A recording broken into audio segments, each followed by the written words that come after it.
it's that's fine.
Ladies and gentlemen, it is Tuesday evening. That means another episode of the Iron Seas, and we are going to be doing something unique today. We are revisiting a movie we have discussed before.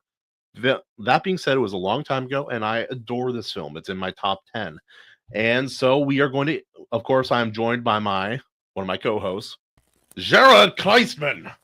Hello. And we are joined by Dan, GODFOE Universe. That's a cool name, man. Thank you.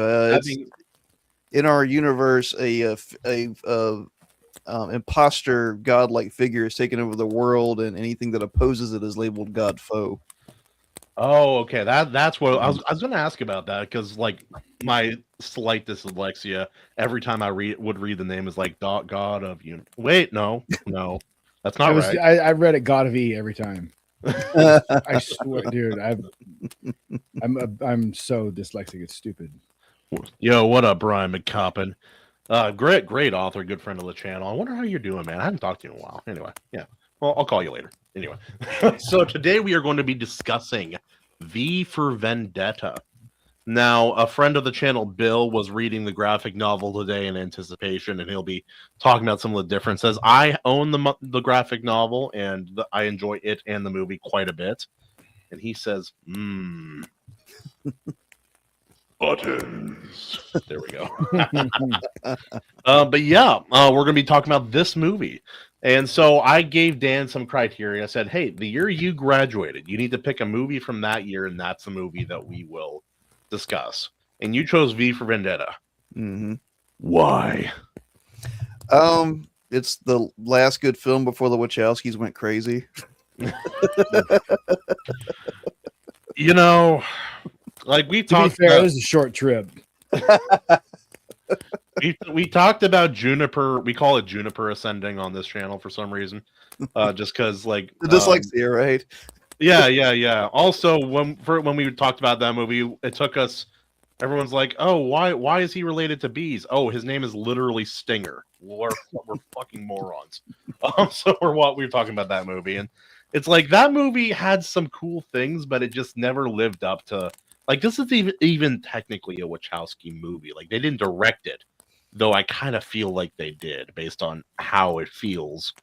I'm like, how in charge was the director in this particular film? It doesn't seem like he had a lot going on there. But yeah, no, I adore this film. It's a really, really enjoyable film, and it's really scary how accurately Alan Moore predicted the future. He got some of the details wrong, but like some of the stuff in this movie, I'm like, man, this is eerie. How completely true all of this turned out to be. Yeah, I mean that's a joke, of course, but like I love the film. I read the graphic novel. Like a lot of Alan Moore's work, I honestly think the film tells a more straightforward story and Oh, maybe a of little bit course it more does. solid story. And that's to Moore's credit. Moore's strength is kind of going off on tangents and tying in, philosophy and his chaos magic into his stories. But I think my favorite part is like it's not an Easter egg, but kind of is to me is that the guy who plays the Chancellor is from the same guy that played Winston in 1984. Yeah. And Yeah, I always love that little detail. Oh yeah, like when certain castings are done either as like, oh, it just fits, or as a kind of a red herring. Like in the movie Barbarian, you guys ever see that movie? Like that horror film came out a couple of years back. Yeah. Well, they cast Bill Skarsgård, freaking Mhm. It, and now Nosferatu as just a guy in that movie, and he's literally just a guy, but nobody thinks he's just a guy because of who He's he the is. first one that gets killed at the beginning. Yeah. When I was watching that movie, I'm like, that was so clever. That was perfect casting for. And now we get Justin Long for the rest of it. I'm like, I always I feel like he's evil in real life. It worked. No. But yeah, no, we're talking about this movie. Jarrod, when did you first come into contact with this kind of franchise? Like, did you encounter the graphic novel or the movie first? No, I never read the graphic novels. For whatever reason, like when I remember seeing the graphic novel in in bookstores and stuff. Yeah, that mask is pretty iconic looking. I know. I would see it and like, I don't know. I never bothered to like pick it up and read it. And then when the movie came out, I was like, oh, they made a movie. And I saw the movie. I was like, holy crap, that was good. And like, I liked the movie so much, I never went and read the book. You're like, it'll ruin it, right? I was like, yeah, because like I didn't want the movie, like I didn't want the inevitable thing of film adaptations to like the film adaptation to be ruined for me because the book was so good. Yeah. So I never read it because like I've had that happen to me before where I've watched a film and then read a book. It's like, well, that movie sucks now. Like when that does happen because inevitably almost every movie is based off of a book. Mm-hmm. Not everyone, but a huge vast majority of them. Yeah. Also, I was looking at this 30th anniversary. I love how it actually looks like it's spray painted, the V. Mm-hmm. Like most of the time it's like very artistic, like in the case of the film. Makes sense, but I'm like, I appreciate that this looks like just somebody quickly like got out of there. Well, that to your point, Jarrod, that's why I couldn't get into the new Dune movies because I was such a huge fan of the book series. Right. I don't know. That is not what I'm not going to go in that. You'll have me talking 6 hours because I love Dune. I'll read it. I like early Dune, and then it gets a little more psychedelic BDSM, which is kind of nonsense later. The first four books I think are the quintessential Dune. The rest of it I don't care. Especially the stuff his son wrote. I don't care for it.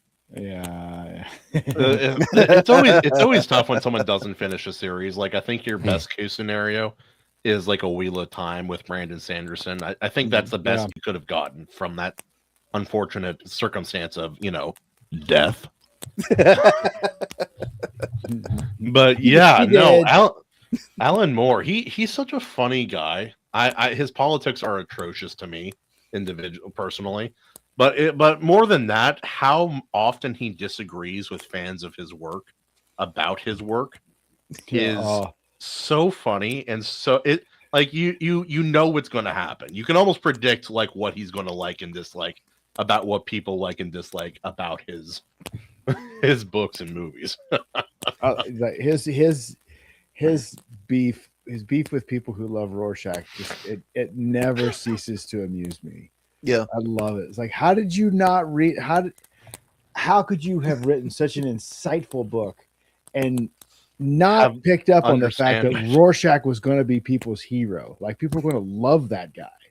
It's like it's not necessarily that Rorschach's a good guy, but he like in a time where people are getting away with crimes and just being released, Yeah, you think the guy who actually punishes the evil doers in society is not going to be beloved by people Yeah. who read or watch this property? Yeah, Well, dude. that's what's so Read funny is the like he's room, based bro. off.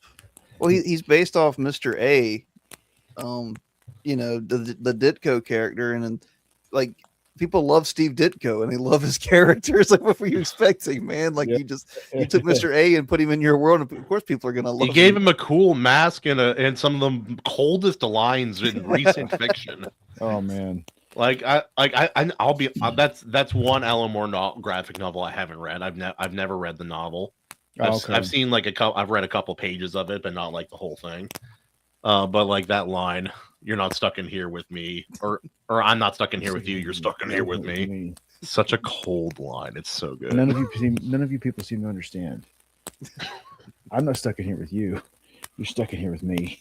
Also, So the visual of a guy melting with having his skin slough off with dude.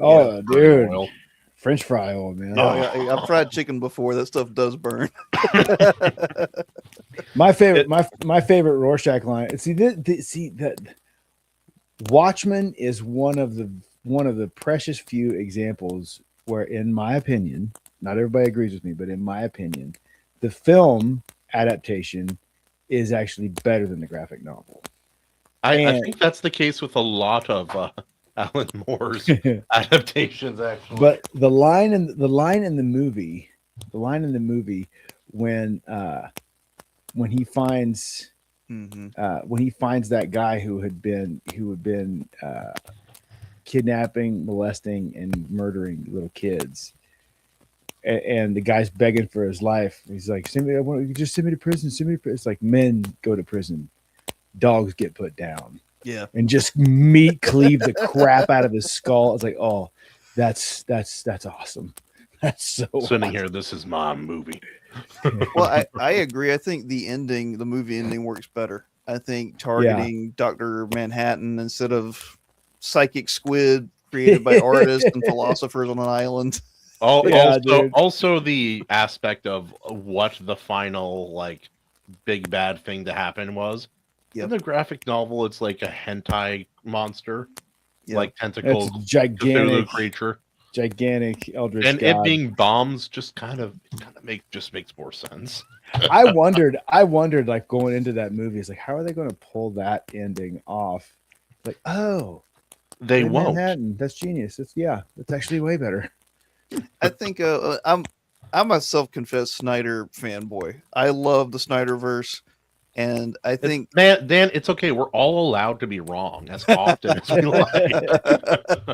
But I think what's funny to me is in the heated debates of the Snyderverse, people forget that the man made 300 and Watchmen, and both of those films are fantastic. Yeah. I don't forget that. He has strengths and he has weaknesses, and they're both very apparent in certain films of his. He does really well adapting other people's work. Yeah, I don't think he's a strong writer at all. He's not a strong writer. He's not a strong writer at all. But if he has somebody else's work, like 300, like Watchmen, he does very well. Yeah, no, 300 is an excellent graphic novel. It's a very excellent film, very quintessential to the time that it's from. Oh yeah, man. And it's like I did not hate the Man of Steel film when it first came out, but as like the universe continued, I saw some more of the problems with it. Superman's my favorite character. I'm like, why did you turn Superman into Batman and Batman into the Punisher? Like that. I did have a lot of problems with how he what the story he chose to tell. We can have that discussion later. Yeah. We can have that discussion. It's going to go like this. So you like Snyder? I'm not going to come on your show and tell you why you're wrong. No, you're by all means. No. I'll pull the native Hawaiian cards. Like, yeah, this is clear racism, obviously. But V for Vendetta. And I'll just be like, yeah, it is. Well, yes, Actually, yeah, you're we right. were hoping to wipe you out with those diseases, and it just I'm didn't from work. South Carolina. First in the war, last out. We got a history. Represent. Your TV falls down, a Confederate flag like falls over. Dixie starts playing. It's Pantera. It just says Cowboys from Hell. Some dark-skinned butler walks in with your drink. All right. We've taken this too far now. Oh, why are you on the mobile You're on the mobile version. Herman, do I have to explain technology to you, you old fart? I love you, man. Thanks for hanging out. But this movie, everything from the Dutch angles to the editing to things that most movies in the modern day would have done, like with CGI, they did practically as often as they could in this film. Like that domino scene. Oh, so good. Practical. Dude. You know how long that would have taken? Like they probably like to get them to land and press the last one. Insanity. Like so much detail was put into this movie, and some of the changes from the graphic novel I think were good choices. I do think there's a visceral storytelling aspect about like slightly more visceral aspect of like showing the brutality of the story.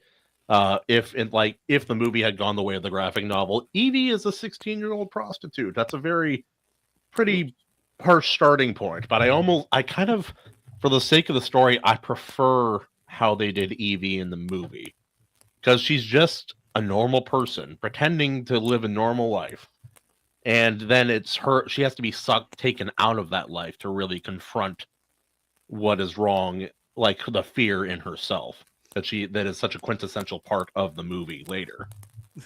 All right, Herman, Jarrod's not ugly, so I know you're lying. Honey, I Shrank the Host. I'm on the It shows you're on the phone version. Okay, now you are. He's like the cat from the Ghost Stories Bob. And you guys are some of the ugliest bunch of kids I've ever fucking seen. I agree with you. I think streamlining the story. I mean, and my only complaint with V for Vendetta, the film, is I think it's a hair too long. It is a little bit long. Yeah. I mean, that's my beef even with the original Matrix, which is a fantastic film. I think it's a tad bit long.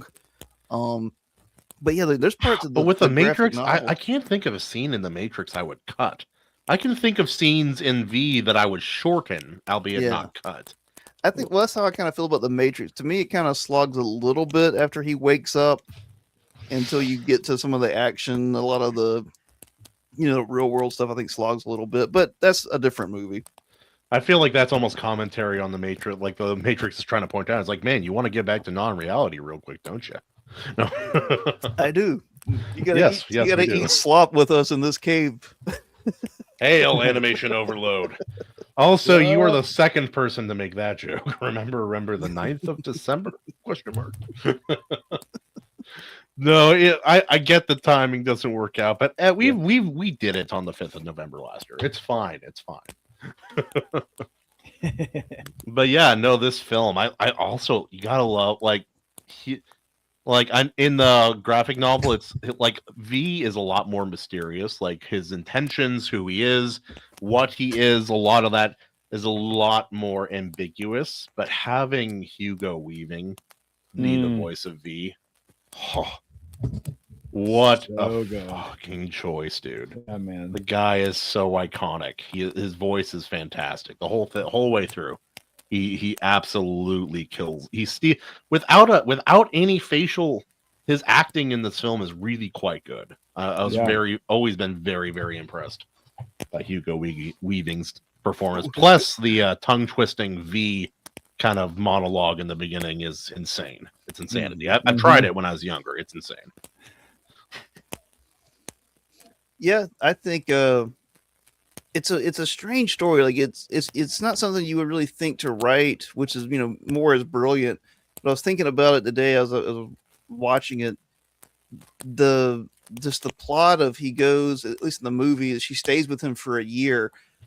It's a very strange plot, if that makes sense. Like the movie starts with action scene. Like he comes in, beats up the fingerman, immediately, almost, you're thrown to another action scene where he goes into the television station.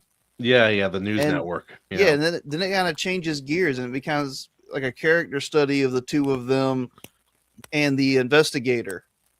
Yeah. It's like, again, it kind of does have a Wachowski feel to it, where you start with something kind of and then kind of shift to a different world halfway through.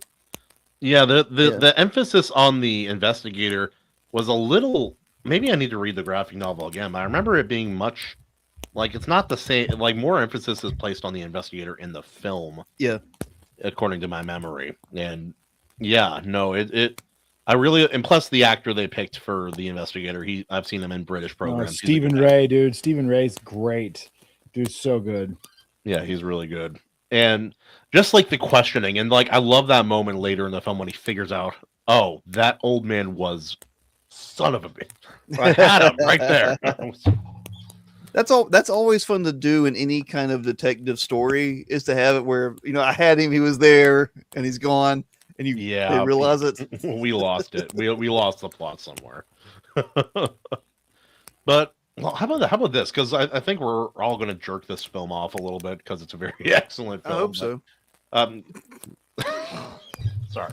Jokes aside, That's what I signed up for. we're going to jerk off this film vigorously. Anyway, how about some criticism? Is there?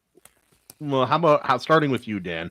What's a criticism you would give to this movie? You already kind of mentioned the length is maybe a tiny bit longer than it needed to be. I think Evie's, and I know it's super important to her character, but I think her imprisonment, especially the flashback story stuff, is dragged on a little too much. It's story, not really my cup of tea anyway.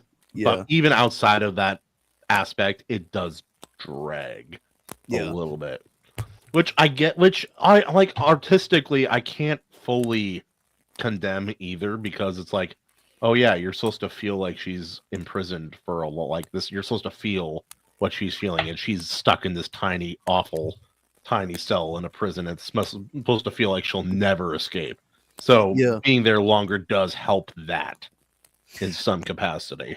I think some of her earlier actions, like macing the guard, and then willing to be V's bait Accomplice. for the priest. Yeah, I think it's a little rushed.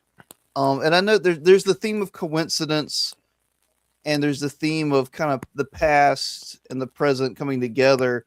So I get it. I think it's a little clunky, a little too clunky. But again, like whenever you're adapting a book to a novel, a book to a film, you have to cut a lot of stuff.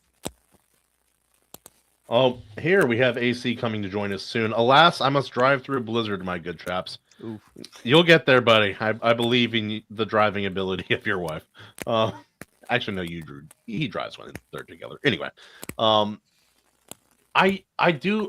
Yeah, it is a little fast, but I think that's out of necessity. So everything has to be condensed into a certain amount of time. Mhm. I do agree. Maybe they could have devoted more, like taken away from a little bit of the flashback. Maybe given that, like if they could have traded some time there, that Yeah. might have been a better use of it. But at the same time, it does kind of play into the part where she has this truer nature, this brave part of herself that is like her parents, that wants to resist, but she's fighting against her fear and the life that she of comfort and expectation that she has built in the convening years since her re-education, which is such a horrifying term in this context. Is there I'm ever a like- good context for it? No. I'm gonna no, I was gonna no, there's not. I thought about it thoroughly. No, not a chance. But her wanting, like her deciding to help, it's like, one, it's a means for her to kind of escape him. Two, I think some part of her deep down does actually want to see him succeed and to see him, complete his task that he stated, at least on the broadcast. And so, like, even in that action, though it is a little bit rushed, and the fact that he would kind of believe her is also a little like, all right, sure. Pretty quintessential part of the plan. Get him alone, get him in a specific place, keep him there for a while. Yeah, pretty quintessential one fatal flaw would be if she's just lying to you. Mm-hmm. But again, I do think it does play into that kind of conflict that she has within herself. Also, I also like the kind of parallel storytelling, like when it's showing his flashbacks for who he was and what he became versus her. He was baptized in fire. She was baptized in water.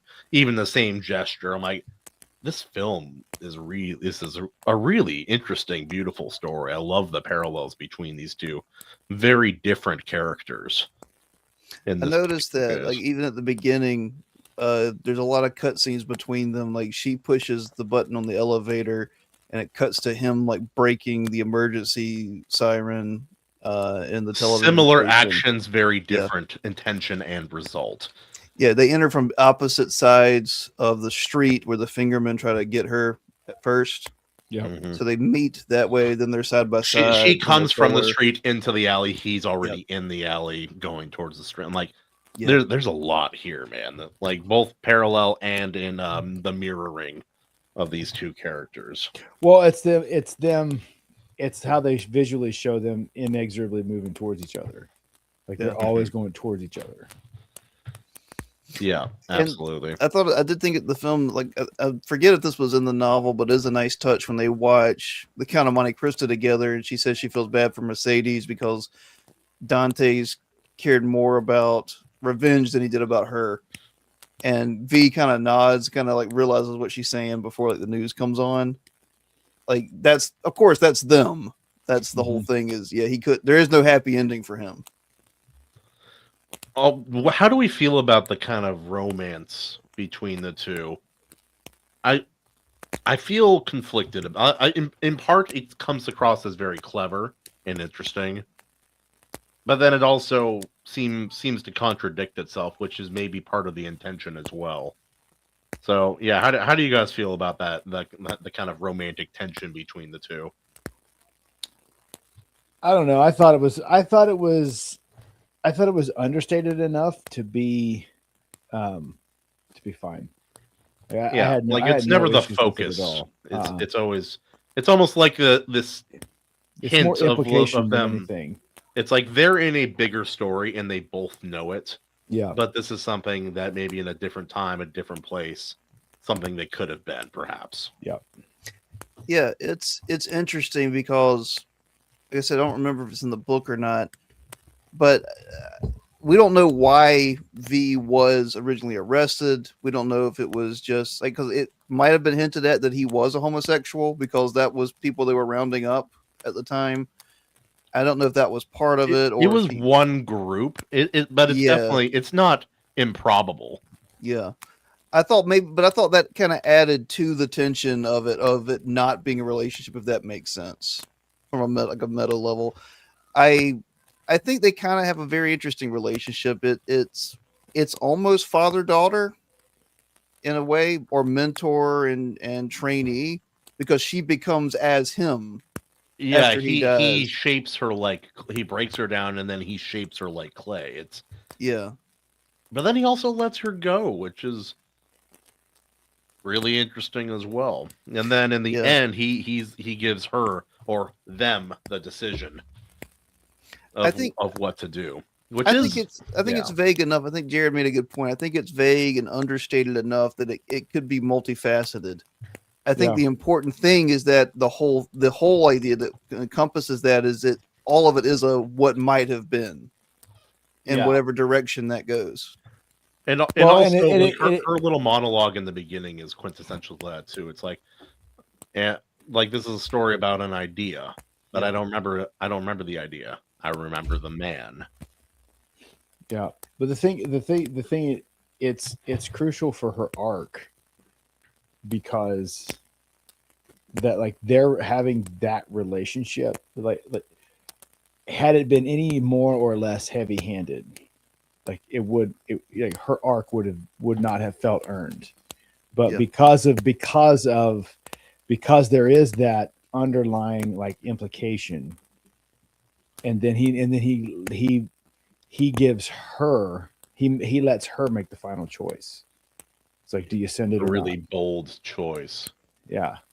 And she I think sends that it. does a lot. That does a lot for it, and also her being in his life at all gives him doubt. It gives him consequence that he maybe wouldn't have anticipated otherwise. Yeah. Because like I think about this every now and again, not in a bad way, but I'm like, if I was single and young, I am capable and comfortable with anything, and there's a lot I could do with all that time.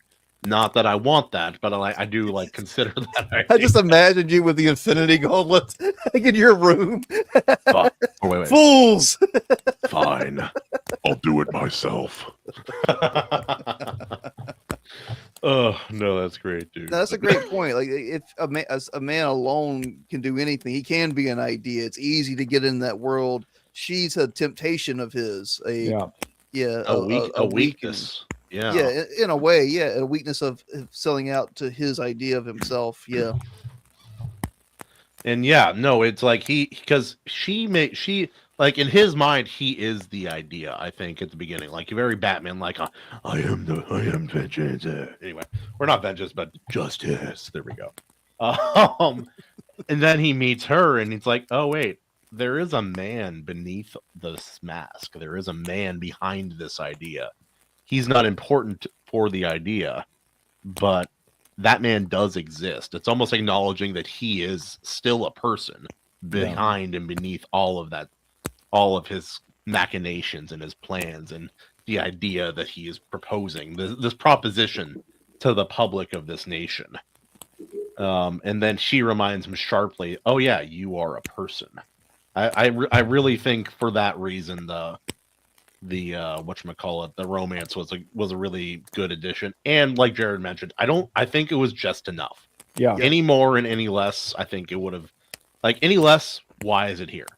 Any more, okay, this is a love story, which it is quintessentially not. And the thing, like either any more or less at the very end, when he lets her make the choice, when he gives the choice to her, any more or less, you're going, why? Why would you choose it? Why would you choose that? Regardless of what she chose, like, why would you choose that? Mm-hmm. You know, but because of the line they were able to walk with it, it's like, yeah, lines up perfectly. It works out. Dan, I apologize. I'll be right back. 1 second. I gotta bring up that song. Gosh dang it. Where'd it go? It must have happened. It's happened. Here we go.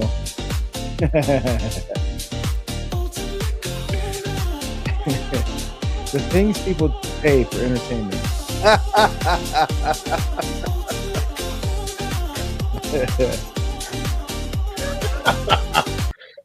That's enough of that. All right. Don't ask me why people pay me to take my shirt off on the stream. I was gonna say, who solicited you that one? Well, check it. Pritchard Pub. Oh, that's Andy's wife. Dirty. I'm gonna call you by your alternate name, Diane. All right. Kahuna, are you a musician? No, in my heart, but no, not actually. Jarrod, I know you are, correct? Yes, sir. Okay, I am myself. I am. I didn't know if we all three shared that. I sing to myself often, but no, nice. No. What instruments do you play, man? Guitar, piano. I did voice in college. I majored in guitar. I did some. That's a very metal thing to be able to say. Trombone in guitar. Yeah, I did trombone for a while. I tried to do French horn, but I couldn't afford it as a kid. I studied it. Like they had one at the school that would let you study with, but I could never take it home. No. Some drums I never fully got. I could never get the 4 body part coordination for drums. Percussion in general, it's like a different kind of musician entirely. Like if you're really good at everything else, drumming still may be very, very challenging for you. Unless you're like one of those 80s rock bands where the drummer is the singer. I'm like, all right. That's impressive though. That's really hard to do. Yeah, dude. Sing while you're drumming. Yeah. What's his face in the band? Oh, your band? No, the band. The like Oh, the band, yeah, the band. The Oh, band. The Death 70s. The 70s Yeah. like Southern rock band. The band. yeah. Oh, Like okay. That's a, that guy. Their drummer was a singer. And gee whiz, dude, so good. I'm always astounded by the guy from Mastodon. Whenever the drummer would sing Van on a few Halen, Van albums, Halen's son.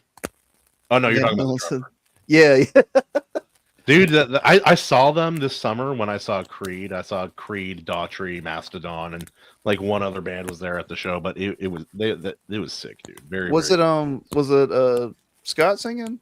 Yeah. Scott. Nice. Yeah. No, it was supposed to be Three Doors Down, but the singer got cancer, and so they had Daughtry like sub in. Oh, for last- real? Yeah, really bad. So like, my dad was maybe more excited for Three Doors Down than he was for Creed. Wow. But yeah, no, that was a dream come true for me a little bit. Like, say what you want, like Creed was like my band growing up. It was like the first band. Scott first Stapp album I is a great performer. Like when he's like sober, I don't mean that as a joke. Like he's a wonderful like performer. They killed it. Yeah. Every song they like. Obviously, like they're the headliner, so they had all the effects, all the lights, Yeah. all the laser BS. But outside of that, man, it's like they killed. Every band member brought it. They just did a really killer Yeah. job. It was really cool. Anyone who made fun of Scott Stapp, I was like, man, go try to sing "What If," like their song. Like, Yeah. you won't last like a minute. Like, that's a very like, oh my god, it's a hard song to sing, especially with that power he has behind it. Yeah. Dude, he was sweating. Like it's the end of song 1, he's sweating, and he never stopped until the end. So does the shirt stay off, Kahuna? Oh yeah. Yes. Yes. No, I'm Hawaiian. This is how it goes. I posted a picture from a friend's barbecue the other night, from last like couple summers ago. I'm like, oh yeah, why am I shirtless in that picture? We're all outside. There's fireflies, and oh yeah, because AC, the other host, he had actually made me pour my drink all over my shirt, so the shirt came off, and then 5 hours later, it just never went back on. Are you in Hawaii right now? No, I was born Okay. there, and yeah. Okay. But nope, I'm in a much darker, sadder, grayer place, Washington State. That's pretty rough. sad. From Hawaii to yeah. So why are you there? I was very young. I didn't have a choice. My parents decided, oh yeah, white. You're kids- not young anymore. No. But I have kids now, and this is where I grew up, man. So I don't have to, but it's expensive over there, and my industry is not really. I would have to change how I do my own work. You'd have to trade in coconuts. Me and my buddy, we went over there one time for his graduation. We were selling pineapple out of the back of a local white truck out of an alleyway, like a bunch of like a bunch of dealers. I didn't think about it. Like we're all standing there, like arms crossed, like people walk by. Hey, you guys want some pineapple? Looking back, I didn't realize what it looked like. Now looking back, I'm like, holy shit, dude. we're a stereotype from a movie or of some kind. I want to see that film. Just selling coconuts like some sort of criminal. Also, how do we feel about the end? Because the end is quite different from the movie and the graphic novel. In the graphic novel, maybe more realistic, chaos ensues, the anarchy. They all people start looting and killing each other, which is very true to real life, as has been proven in the last 5 to 10 years. But in the movie, it ends on a much happier note, so to say. It's like kumbaya. We are all this idea, and all these people live on because the idea survived, and the building's destroyed. All is good. See that you've touched on my only real criticism of the film is true to Hollywood form. Those morons, those lying bastards. Anything that goes sideways like this in the film, it always comes from the right. Oh, in the film. yeah. And in life, it's always the left. but they think they're heroes. And I was noticing that So- while reading the graphic novel. I'm like, Alan Moore, you what you predicted is not Yeah. untrue, but where it came from is Yeah. wildly and that's the thing. completely in opposite. And that's the thing. That's how delusional those people are, is because it's like, oh well, if the left starts this if we revolution and do it, it's overturns not a bad. It's everything, probably for a good reason, right? you know, we'll stand on London Bridge and sing Kumbaya while Parliament burns. It's like, no, you won't. You'll eat each other in 24 hours. when all the Something food's about gone. a disease that went around that was man-made. Right? Also, this Right? film needlessly shitting on America. Yeah, Like, right. I'm like, We are you- collapse. I'm listening. I'm like, Alan Moore, are you proposing that if America had some sort of attack like this, that we would not immediately just start like sending bioweapons of our own against every nation suspected of being Man, a problem? And this isn't a tangent, but that's the kind of stuff that, like, that's literally why I couldn't read or watch The Walking Dead. It's because I picked up issue 1, and when I found out it was in Georgia, I was like, zombies would not survive Georgia. Like, Either that or the zombies would be very well armed. like a couple of rednecks would take care of this, like, in a day. And yeah, one day, Bubba and Jimbo are gonna clean house, man. There would be guys with pickups with mounted machine guns in the back, and it would be a blast. They would have the best time. Like, zombie apocalypse. There was a Forget this. zombie movie that actually pointed this out, and I'm proud of it. We talked about it last week, and that was the original Dawn of the Dead. Yeah. They're flying over in the helicopter. They looked down and was like, "Oh, look at all those rednecks!" And it's like, yeah, I bet they're having the time of their lives. You're Goes like, down, like, they you are got, having the time of their lives. You They're got like Fortunate Son playing in the background. they're freaking hanging out with the army guys and tanks. They're like calling out targets, passing out coffee. I'm like, this is a dream come true for They'd these be playing guys. games to see who could like get the close to being bit. Oh yeah. Without getting bit. Oh yeah, everybody in man. that movie was very unaware of their surroundings, like at all times. I'm like, these zombies are not fast. I think a brisk walk, you could outrun most of these zombies. Dude, I know. So my anatomy professor in high school. Oh, okay. I was wondering where that was going. My anatomy professor was born in Kentucky, went to school in Mississippi, and then he taught in Adams County, Ohio. And he always says, like, it's like, y'all think you're in Ohio. The only thing separating Ohio or Adams County, Ohio, from Kentucky and West Virginia is a little bit of river water. It's like, you're the same. And you know, I always thought, it's like, no, we're not Kentucky. And then like the older I got, I was like, oh man, we're so Kentucky. We were. Because I know dudes that would like, back when M80s were like a quarter stick of dynamite, legit quarter stick of dynamite, would make a sport out of like how accurate they could be with a slingshot. Boom, M80s, dude. There'd be people trying to like headshot zombies with M80s and slingshots, like 100%. Yeah. Billy Wayne missing like 3 of his fingers. It's like, I got 4 of them for the one. The fuse was too short. Guys. Or it's like, just hold it in your fist. What? Why?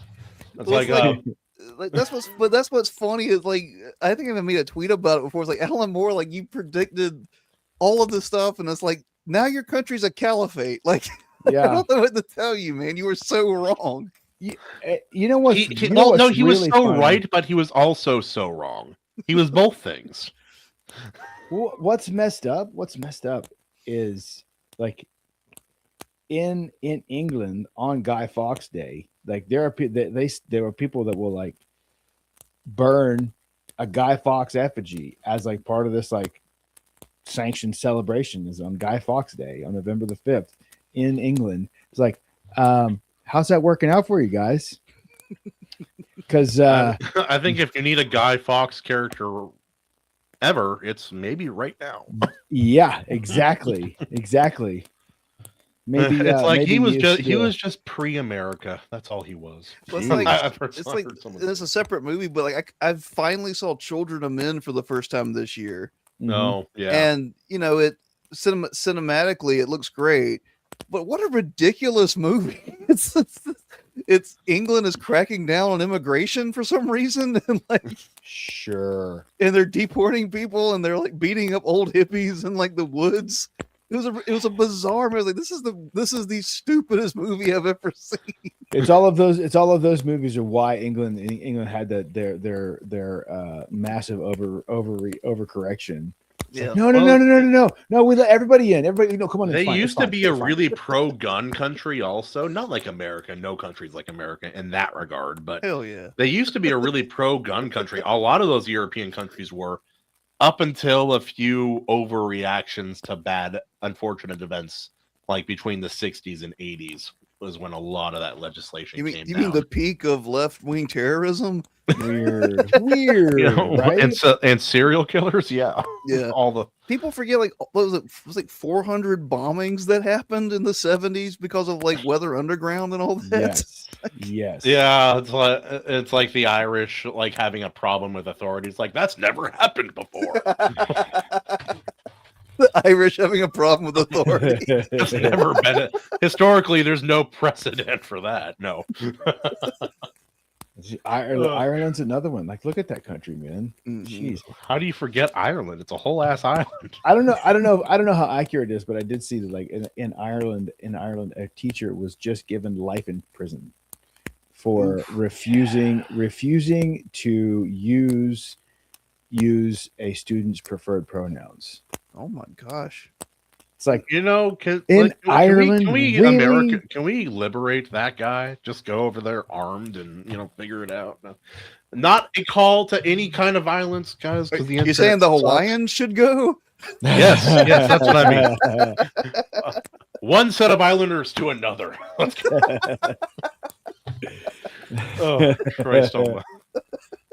But like, dude, I don't know. I watched the show Chief of War. I'm like, I think give us some guns. We could do it. Yeah. Turns out Hawaiians with guns is a pretty deadly combo. Not as lethal combo as modern weapons and disease, but pretty close. Or the Korean rooftoppers, they got it. Right?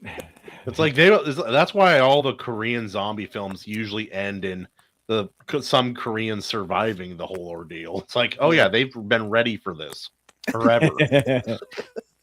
Also, what's with Korean? Like, I feel like Korean media has been like really taken off. Maybe it's just gotten more attention recently. South Korean.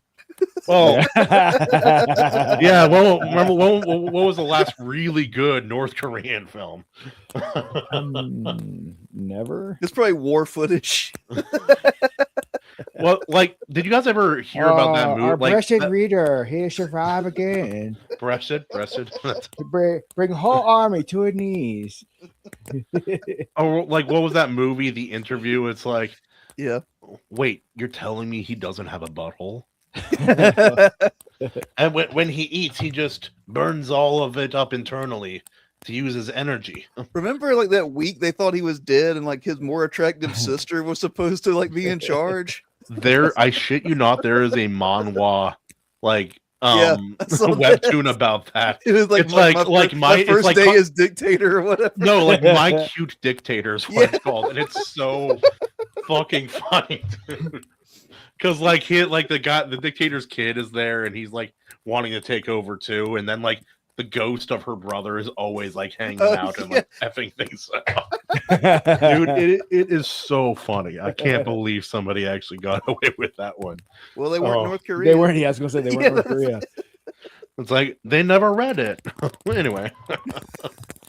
But yeah, no, this movie, it's and to be fair, to give a little credit where credit is due, like, when Alan Moore wrote this and when it was published, like, that was in the at the height of the satanic panic, kind of like Puritan culture, like affecting ratings and what is approved socially and what isn't. It was right, like, kind of at the height of all that. So I do understand a little bit of why he went that direction, but as far as like being he's no Nostradamus as far as the who of who was behind everything. But yeah, good call on Watt. Swing and a miss on the who. Yeah. That's kind of like the curse of boomer libs, though, is they thought that they lived through hell because someone said like, "Hey, maybe you can't bomb stuff." It's like, and now like their grandchildren are being arrested for memes. Yeah. Any time somebody of a certain age demographic is like talking about how much better it was when they were younger, I'm like, you guys like were burning down, like you're part of the flower power era, dude. That wasn't peaceful. What do you mean?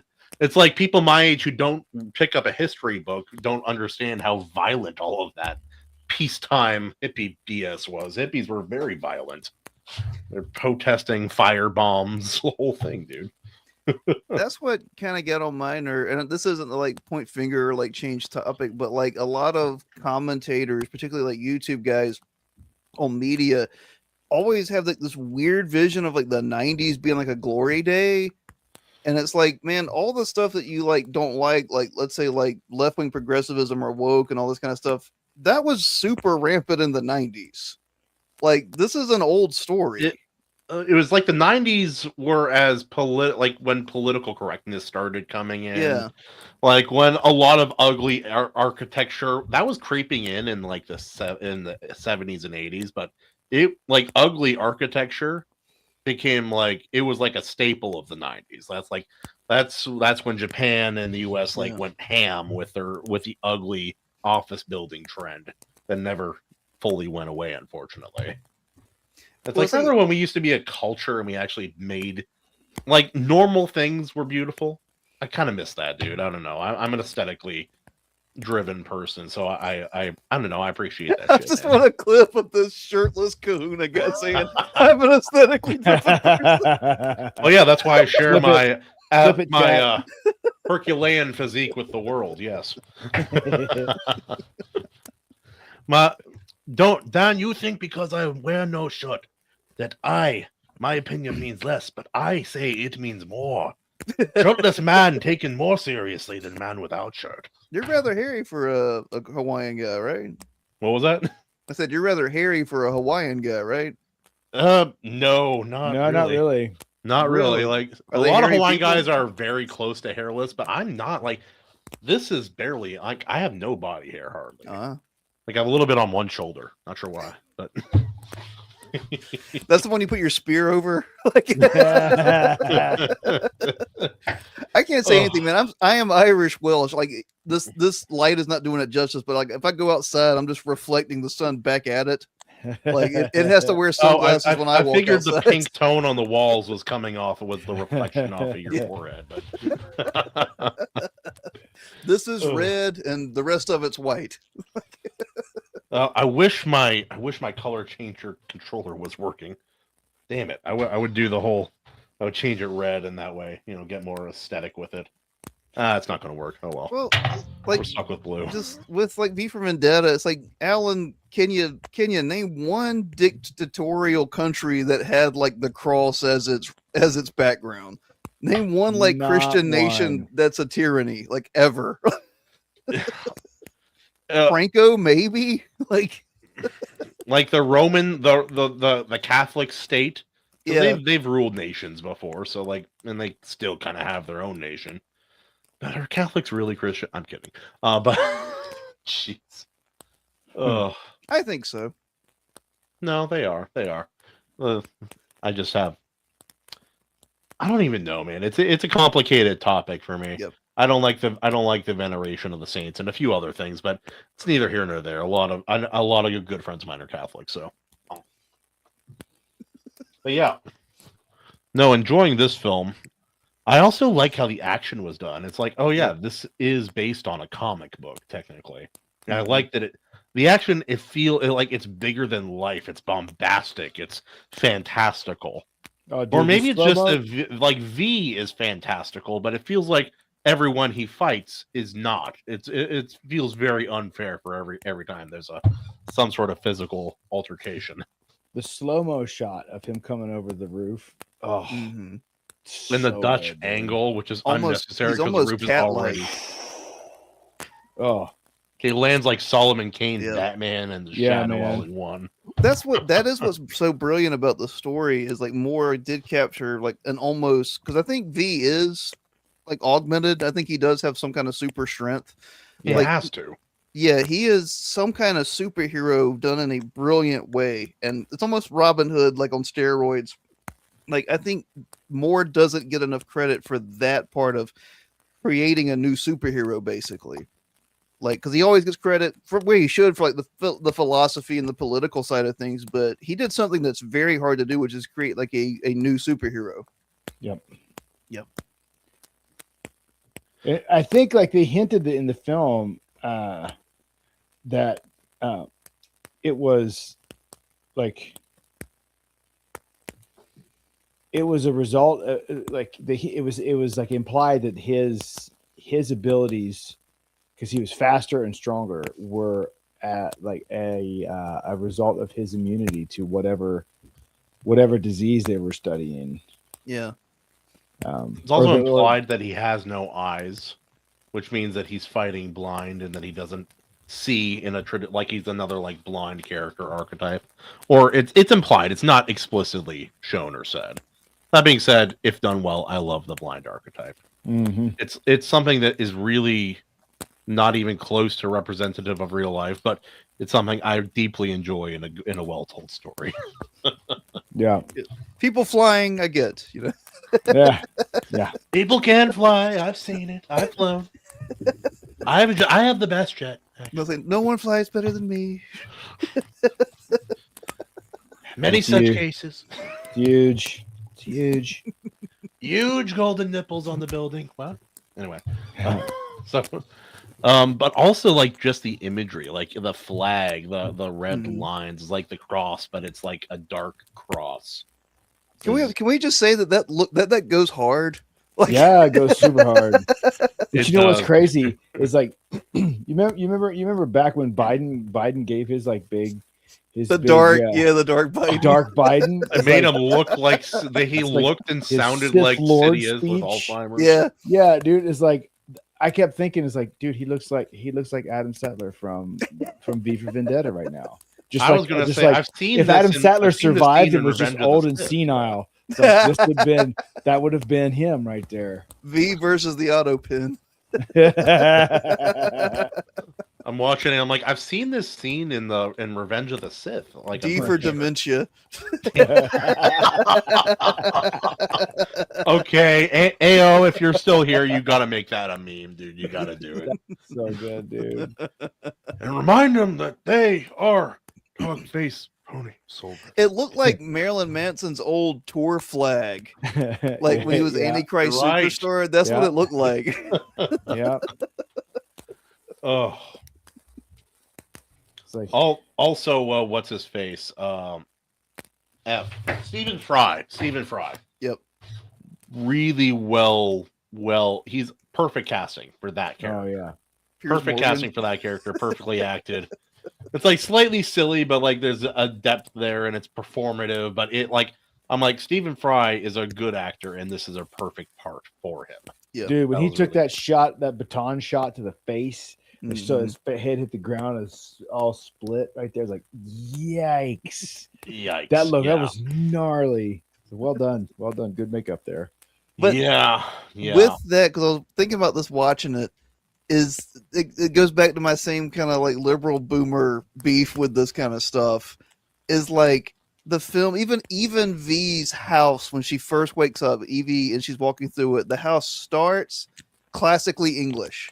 Mm-hmm. The paintings and the art and everything, and as she goes, you start seeing like third world art and different other things, and like Egyptian artifacts eventually. Yeah. Like, and Stephen wait. Fry's like he's got the Quran, but he's also like a homosexual man, and that doesn't make sense. And it tries, because it's more, it tries to embrace this like universalist view of England, and it's like that's not England, man. Not Like, real. It is Yeah. not real, Alan. Jiminy Christmas. Do you know where you live? He might not. I He might guess the argument is that like, doesn't represent England as it should be. It's just this man. But I'm like, but you're making comparisons with every other character. Why Yeah. not this one? So It's his that being, heroes. that being said, Stephen Fry's retelling of the Greek mythology, Yeah. really good, really, really good. It's just we've seen so much of that. Like England is, or whatever country, Western country is every country but itself. Like what is particularly English about V for Vendetta outside of Guy Fawkes? All the English stuff gets blown up. You know what I mean? It doesn't make sense. There's so many contradictions in this kind of idea that it's ridiculous. The fact that the food is all bland, that's very English. It's like everybody always argues about like which culture has the best food. I'm like, there's one like American, I get it. It's not always fresh ingredients, blah blah blah blah blah. But you cannot argue with American breakfast.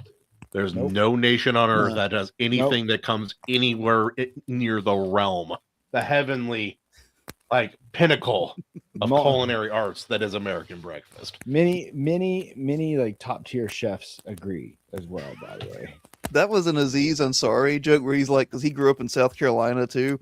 He was like, people are like, I'm gonna say something really racist, but I'm gonna give you biscuits afterward. And you're like, oh, okay. Like, they're very good biscuits. I accept. Oh, there was, dude. You just took me back. So back when I was still married, there was this Italian restaurant in Seattle. Also, Capitol Hill, Seattle. Oh, you're on Chop. But it was so good that I would actually go there to eat at this place. That's how good it was. I hate Seattle and I hate Capitol Hill. But no, we would go there and it was like the most expensive dish was $14 a plate. Oh, wow. And it was the best Italian food, hands down, by a country mile anywhere I've ever eaten, by like a long, long ways. And I'm eating there for the first time. I'm like, this is a small place. I asked the chef to come over and he's talking to us. And I'm like, this is the best meal I have ever had. He's like, yes, because you normally eat shit. I'm like, he was like, get out of here, you dirty islander. Yes, sir. He takes out his melanin chart. No, you don't qualify. Get out. You don't have the right qualifications. The best thing Seattle gave us was Chris Cornell. That's fair. Even that. No, like out of Seattle, like whole Washington is such a frustrating place to live. Get away from the cities, it's fine. Politically, it's a fuck up. I'm like, why is Seattle like this? This place was built off of like hard labor and innovative industries. Why is it this liberal shithole that it is now? It's like with Hawaii, I kind of understand why that. All those hard workers had kids that grew up soft. And then all those soft kids just turned into a bunch of Democrat pussies. They did. We do hold the highest. Actually, no. There are some Washington facts I figured I would share. We are number 2 in sexual degeneracy as far as the 50 states. I don't know how they measure that. Imagine my shock. Imagine your shock. Guess what we are number 1 is? Is Washington, D.C. number 1? No, California is number 1, which makes sense when you think about it. But it's up. California followed by WA, but we are number 1 in a different category. Incest. Good or bad? Oh, there you go. Nailed it. No! Nailed it. Good job, Alabama. Good job, Kentucky. You dodged a bullet there. Actually, Alabama's pretty low as far as that goes. I think it's because they have that reputation. No, that's always a joke. That's always a joke. But people like Alabama. People believe that though. Alabama is like super conservative, man. I know. Like those. I love people from Alabama, man. Alabama's legit. It's just too hot. I'm not. There's a direct correlation between how bad your football teams are and like how degenerate you are. Name a good football team over the Mason-Dixon line. We were college good football. Oh, who watches college football? Says the Dude, all of the South. I know. College football. Your guys' college football is almost as big as the NFL. Yep. Down there. Bigger than some NFL teams. And the gambling is bigger.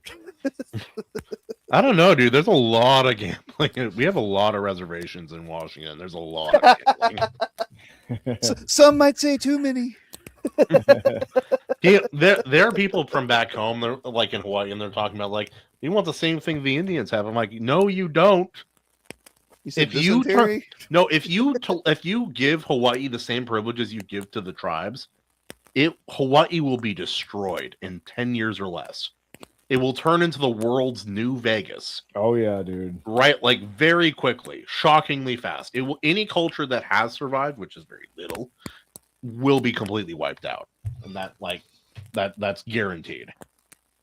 It's like it's already a tourist destination. You'll turn it into the new Sin City. It will be so gross. It'd be so upsetting. That being said, I did write a bunch of short stories about a future where that exact thing happens, and it's pretty good. It's called Sad, the book. Very sad, very sad.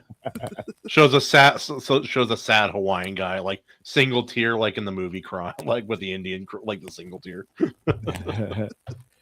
Fun fact: that guy was Italian.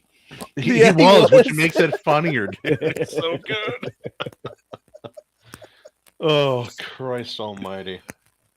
But yeah, no, the musical score, like people, like I feel like we always forget the music in this movie, you know, because we've been talking only about this movie, but I feel like we always forget about the music in this movie. It's really good. Yeah, it's really good. Like, especially in import, like whenever V is being like, I'm Batman, kind of like doing stuff like that, like it's swelling and mysterious and dangerous sounding. And then when it's like when the state's being, you know, the state, evil background kind of music. Oh, it's like, oh no, what are they doing now?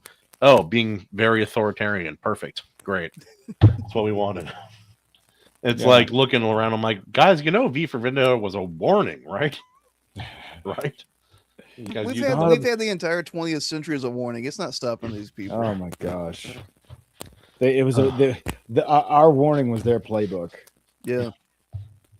I don't know what else to think at this point. I mean, and like, this isn't to change topic or to like shill, but like, that's why we created like our universe to address like those ideologies and like the apocalyptic view of like our current society. Yeah. Like it has to be intentional at this point, right? Like there's only so much coincidence can write off of where we are right now. I don't believe in coincidence on a grand scale. Yeah. No. If coincidence happens on a grand scale 18 times in a row, it's not coincidence.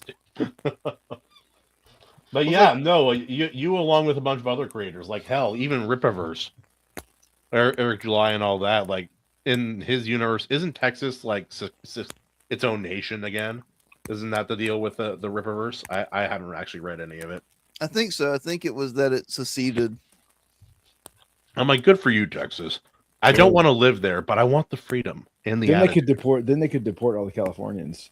Texans seceded. Just throw them to Mexico. Just fix that would fix. Yeah, Jared's like, don't worry, we've decided to get rid of all Californians. The Mexicans can stay, but the Californians must leave. Californians got to go. We will send them all to Idaho. The Catholics can stay. Hell no. What was that? I saw a post about Idaho. Like it's that Jared lives vaguely in the state of Idaho, but it was like someone from Idaho. It's like, oh, this is what Idaho looks like, and it just shows like a desert. It's like you don't want to come here. It's awful. Yeah, it's terrible. It's terrible. It's a terrible place to live. Don't come here. Don't come. Worst place in the whole in the entire country. Go to Jersey. Jersey's better. That tells you how bad Idaho is. Yes, obviously. Yeah, Idaho sucks. I went there to visit Jared recently. I'm never going back. It's terrible. That being said, I think we're coming up on the end. So let's give a sink or float. Those are the only two ratings that matter on this show. And then any final thoughts about the film before we move on. We'll start with you, Dan. Sink or float? Sink is bad, by the way, but I'll set out there. Definitely float. I think it's a great film. I think I can let some of the boomer lib politics go away because I mean, art is art, and art, if it works, it works. If it doesn't, I don't care. A competent storyteller will tell a good story even if their politics are fucking trash. That is a fact.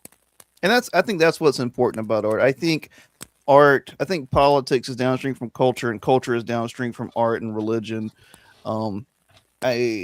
I think art supersedes politics. So of course, I think it's a wonderful film. It's got a few flaws here and there, but I mean, they adapted almost an impossible story to adapt, and they did it well.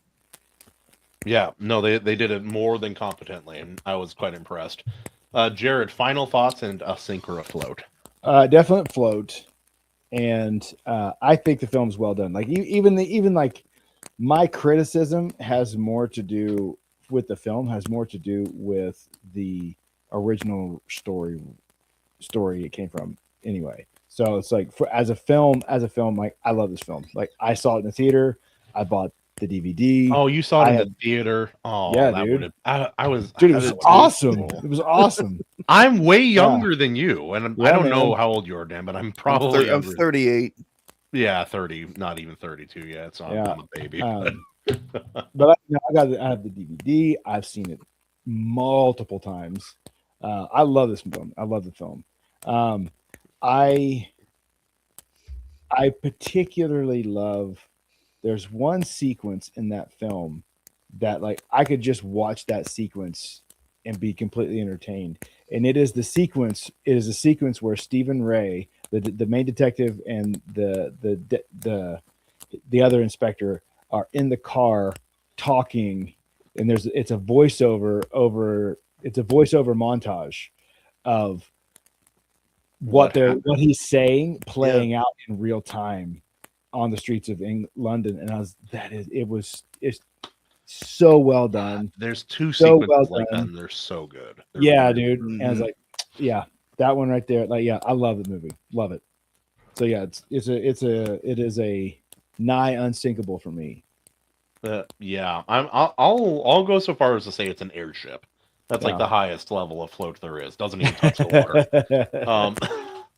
But I don't know if there's a single scene I could point out. Maybe the final confrontation where V, like, he physically demonstrates the idea that he is like ideas are bulletproof. He lives that out in his the my turn part. Yeah. That no, whole Inspector, what you have are bullets. Yeah. And the belief that once you've expended all of your bullets, I will be dead.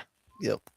It's so good, dude. Yeah, it's dude, it's so good. Yeah, like it's Matrix, but it's also uniquely itself too. Like the blur on the knives and the slow-mo and how I've never seen slow-mo done that way either.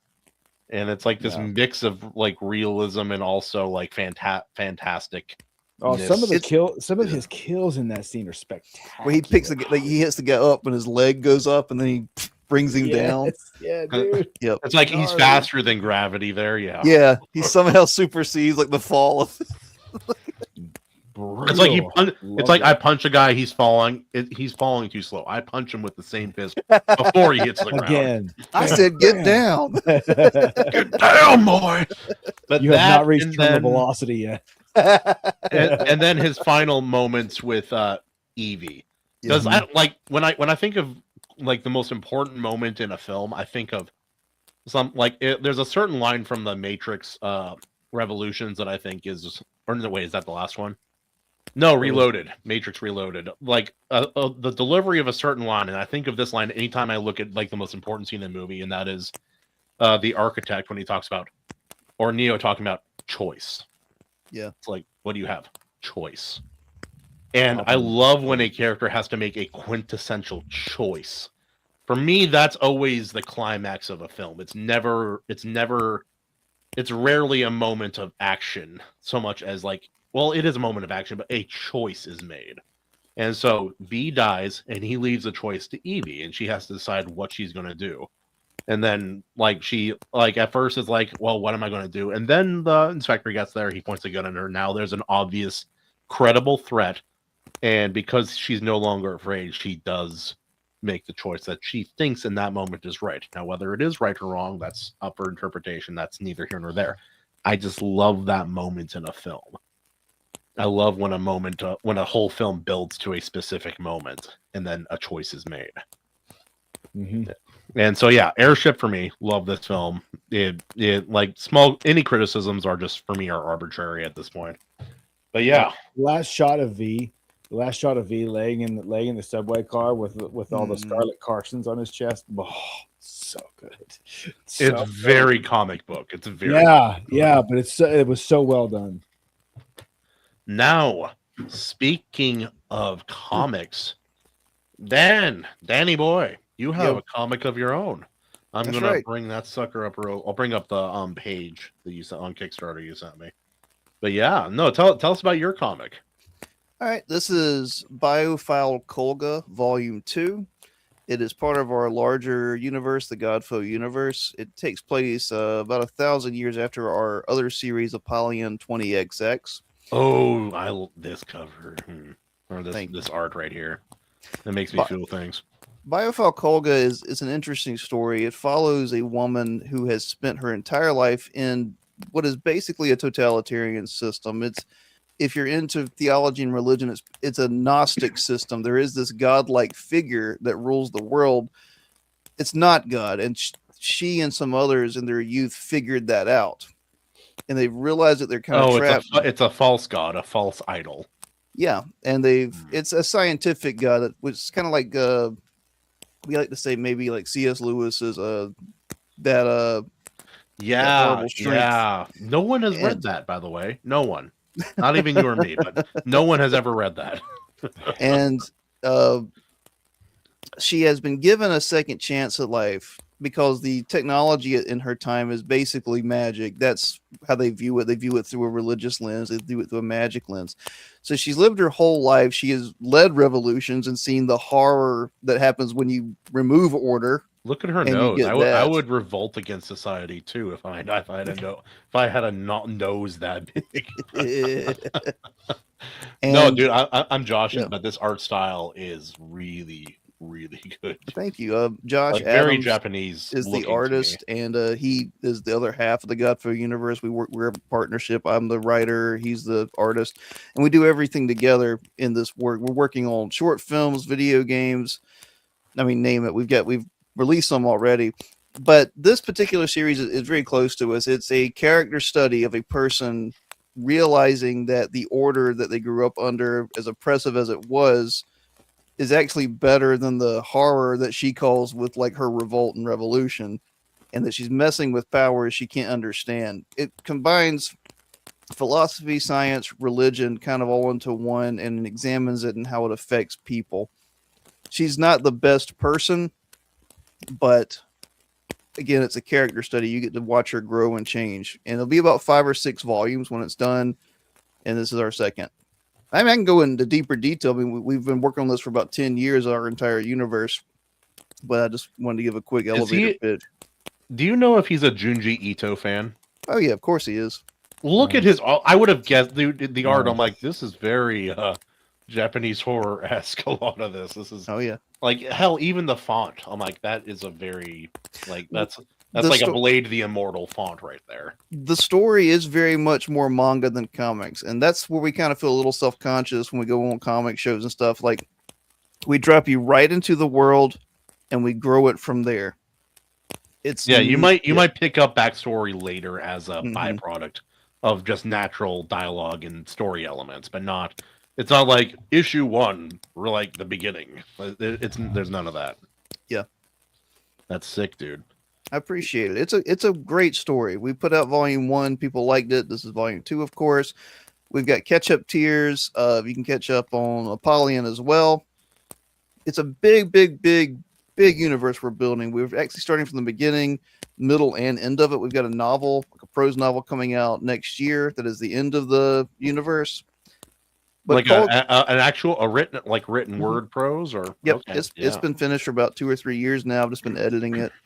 We've got a Biophile Kolga video game coming out, hopefully in the next year. I've got to edit it down on the last dungeon. It's kind of like a SNES dungeon crawler, half puzzle, half bullet hell, and we just love making stuff, man. We love giving people stuff. Like, when anyone gets any perk from here for this book, they're also getting a 100-page novella that is called the Biophile Codex Part 1 that is written by Kolga, and a lot of it is backstory of her youth and her theory of how the world works. It's very nerd. It's very nerd. A little more like internal. A little Oh, more yeah. existential, a little more internal.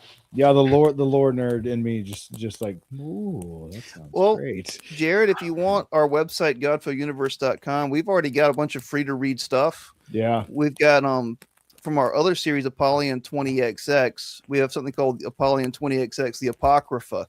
And it's all lore stuff. It's in-world writings that I make while Josh is drawing things. And I think it's like close to 400 or 500 pages of stuff. That's awesome. Yeah, it's got in-world thesis about people watching this god figure machine being made by the elites, and it's screwing up everybody's minds. We've got photography. We've got, like I said, we got 2 short films we've done in the universe. We are doing more than any other indie comics are. And that's not like a arrogant statement. We just are. It's just factual. Yeah. That's cool, man. Well, it's I not love an it. easy sell either. Like I can't get here and give you like a 2-line elevator pitch. Like Apollyon 20XX, we describe it as X-Men meets Akira. I mean, that's the only thing I can tell you. And Kolga, you're literally seeing this old woman who has been through hell and back, who literally lived in like a demiurgical system and saw what happens when you try to break that and the chaos that ensues. And she's found a powerful artifact called the Eye of the Fallen, and she knows it's not a divine thing. She knows this is some kind of technological idea. But no one, is no one else on it Earth is knows it that this. they have all this technology, but they don't understand it anymore? Like, it's Yeah. forgotten knowledge. So the series Apollyon 20XX involves, which is the beginning of our timeline, and you can enjoy any of these series separately, but the arc between them is the best part. Apollyon involves an alien metal falling to Earth called Impera metal. That's what people call it whenever they find it.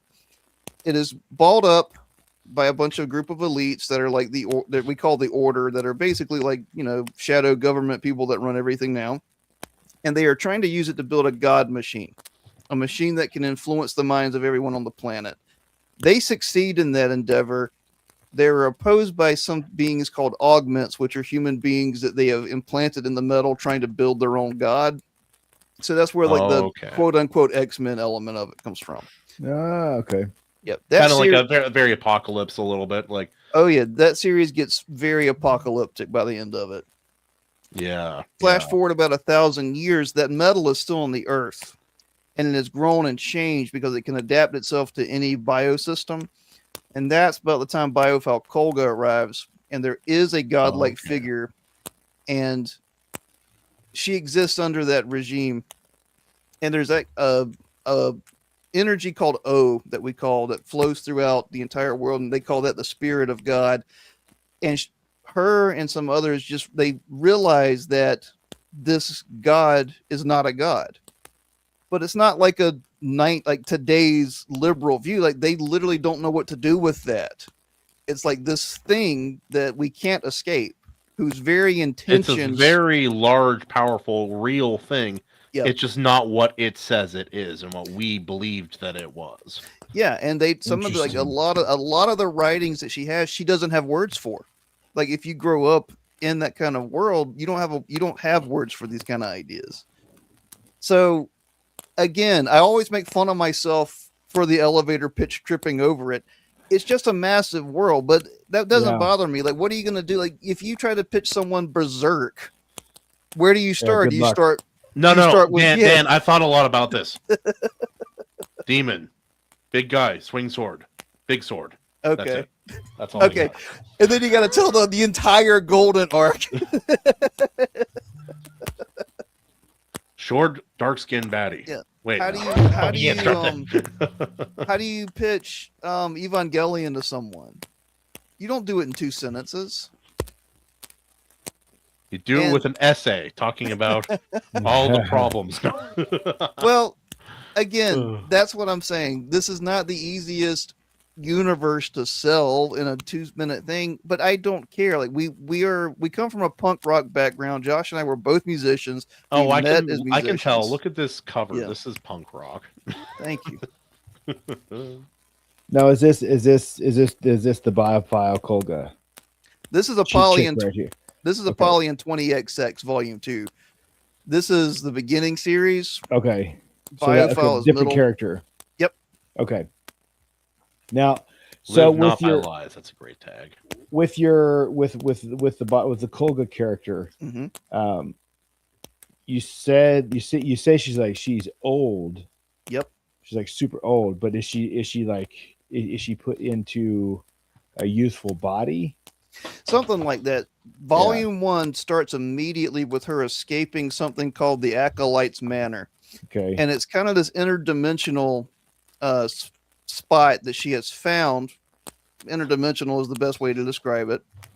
And she remerges and she's young. She's restored to her youth. Gotcha.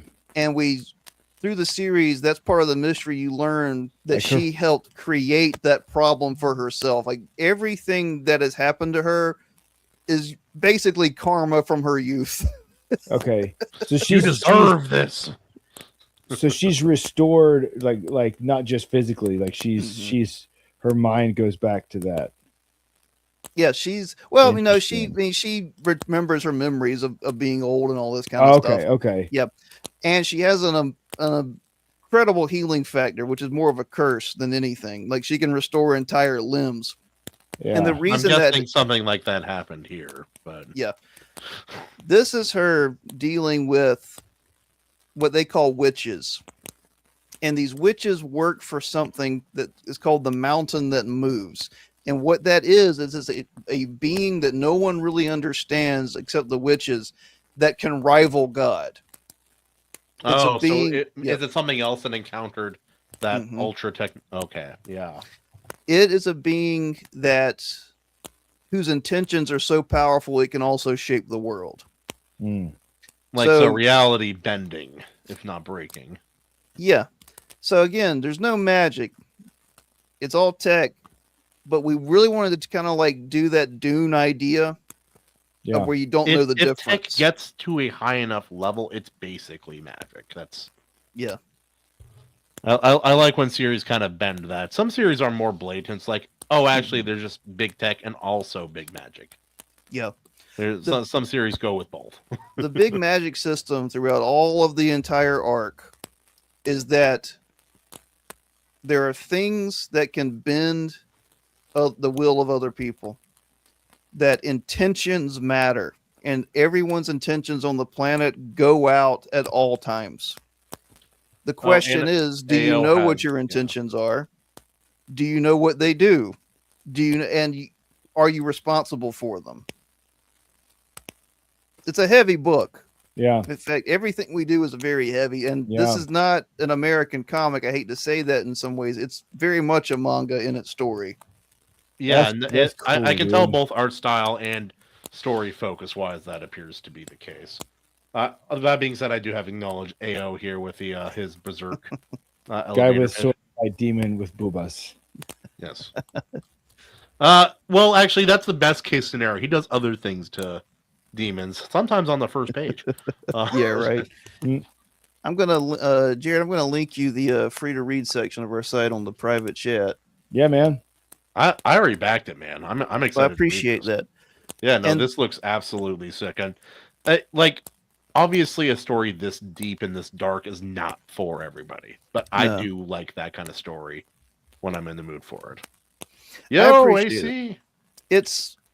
It's unique, and we try to keep a lot of the deep lore nerd stuff separate from the comic. A comic is a comic. A comic is a visual story. That's why I spend countless hours fleshing out a lot of stuff that's cool, maybe not necessary, but cool in a prose style. And like, because some people love the deep stuff, like especially for people who enjoy this kind of story, they do typically like that. Yeah. So if I had to sell it like a comic, she's a woman that has acquired a magical artifact that the entire world is trying to come after and get from her. That artifact is part of a being that can rival the god of their world. There's no good that can come from it. That's a very happy place. I want to live. It's like people reading fantasy. I want to live in this world. You don't. You really don't. Well, do you though? people have wonderful lives in it. But there is this God being that influences everything, and that's the itching thing, especially for the modern mind. Can you live in a world where there's this thing that is over you, that has authority? Dude, the guy with the mask and the red eyes. Oh, what a great picture, man. Thank you. That is so sick. Yeah, no, I'm looking through the free to read portion. This is really me good. too. Yeah, Dude. pull it up, man. That's fine. Yeah, I can modulate my voice. I'll read it a little bit. Hold on. Go for it. Kahuna does a good narration voice, and nice to meet you in person. You too, man. Yeah. Sorry, I'm a little late. I just did a 4-hour move with the family, so we're kind of driving through a blizzard. That's Stopped at okay. Walmart. I caught y'all's episode with Frederick the other day. Oh Frederick yeah, Guimont. Oh, he's a wonderful guy, Yeah. despite being Canadian. Freddie Gooey Duck. I know he's the only French Canadian I like. No, I remember first that time was a I was fun on the show. stream with him. I was like, man, the only thing like you had, it's okay. It's one thing to be Canadian, but to be French Canadian. He's like, I know. I'm like, Yeah. he said it with his accent. I'm like, all right. But yeah, dude, this looks absolutely sick. All right, let's see here. Let me go like this. Go like Which this. one are you doing? Which one are you reading? I am doing the wrong thing. Hold on. He's pulling up Colga 1. Yeah, let me see. I'll go here. sweet. Yeah. Go here. All right, here. Dang it, Kahuna. Dear reader, You I should be son of a dead. bitch. In fact, I have died many times, and one too few.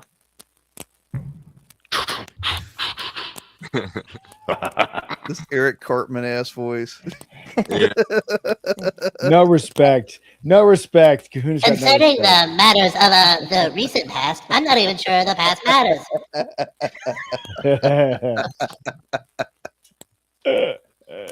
Colga. Run, June. Not in the way I once believed. All seems to be gone. All seems to be none. Rackadoom. To quote the poet, what finalities that seem to be. Oh my gosh, what happened? You were just... Never mind for now. Keep running. Anyway, guys, it does look really good. Forgive my I can't stop joking. No, That's this my is problem. deluxe. This is the prime cut here. Keep going. We are not alone. And I beheld. Hello, little cub. Is it- You have something I want. Is that the one? Relinquish it, and I will spare the child. Oh my Is that the God. one, Jared? Is that the one you were talking about? Yes. Yes. Jared, is this? He's like, you? it was. Yeah. Is this you if you It never was. got married? Yeah. Yeah. This is like the scene in Black Sheep when David Spade let Chris Farley win the checkers game. He's like, yeah, that was fun. David Spade's like, yeah, it was. What did you do? I love that movie. Beat it, creeps. There's a curfew for the lower circles. Don't talk to him. But truly, there are no words to describe it. Bleh. And that could be either too holy or too blasphemous to utter. Nonetheless, dear reader, The masks. Destroy the masks. I will dare. For I know the power of words, and in them lies life and death. Ew, what kind of magics is this? The worst kind. We must get back to the manor and secure the collection. She has a southern accent now. No, that's a good trick. Yeah, that's a good trick. I'm so sorry, Dan. Colga, we Yeah. may have a I problem. apologize. This is prime content. Yeah, dude. If I went on somebody's show and they started doing this with my graphic novel, I would just be sitting back, like, give me some popcorn. I admit, dear reader, I have to look at myself in the mirror every day. It's not believed that bad. it was that simple. This is bad and gross. Wait. Get behind me. Life and death. Nothing between. Whoa, what is that? An ally for now. Hello? It talks. Oh, Yes. He won't shut up now once he starts. Or beyond. Hello. Goodbye. you said you wrote prose for this to kind of develop it more? All Yeah. right, my horrific narration is over. We can just enjoy the art for now. I could actually tell in the dialogue that it's not just like thrown onto the page. Like there's a little bit of thought going on here. It's like the back and forth is a little deeper than normal just first edition dialogue. I'll say it's not. I could tell you put some thought into it.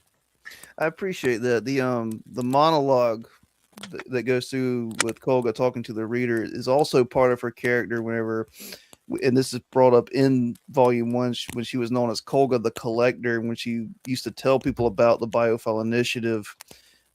She referred to them as reader because she didn't know who was going to read it. And she writes in a very epistolic kind of view of things. If you've ever read like the New Testament Gospels, she kind of writes in that kind of sense. Cool. Yes, except she doesn't give 14 generations of backstory. Yes. Yes. Yeah. Matthew, thank you for that. No, I think Oh, writing this is really good. I think writing like prose along with it is a very good idea to flesh out a story more. And the same works in reverse too. When I wrote my full-length novel, I storyboarded the first chapter just to see how long of like a graphic novel it would actually be. Yeah. And when I did that, it like fleshed it out so much more, and I realized I could just keep going with the whole book doing that. And it's like a clever editing tool in a way. I think so. Yeah. And I think you have to be able to picture it. You have to be able to transpose it. I don't know. I mean, especially coming from a music background, that to me was the most important thing, is this idea of can something be a theme and a variation? Yeah. Mm-hmm. And can it And work? like different mediums have different demands and expectations as well. So of course, like you said, some of the lore is not going to be physically like dialogue or wordly represented in the comic because it's a visual medium. Most of that should be visual. You and your artist, you guys actually understand that. Oh yeah, we have a picture. We don't need to have 2 pages worth of dialogue. Yeah. Marvel. Yeah. Well, and Actually, it's all of them now. But and speaking about dialogue, like what you read, it starts off because I took a lot of influence from Bone. If you was it Jeff Smith that wrote that? It starts at a certain level, and again, this is kind of like a manga or anime thing, and then it quickly changes to a different one. So the way they're speaking, particularly June, the younger girl, and the way Stu, who's the eyeball, he goes by the name Stu because he wanted to be stupendous because he didn't know what a name was, and a name is what some people call you, and he wanted to be called Stupendous. Gotcha. He functions as a bit of the comic relief, and both of those characters are kind of naive, and then bam, it switches where you realize Stu is an eldritch horror. And it's like, oh, you were a monster. Okay. yeah, and he's funny until he's horrific.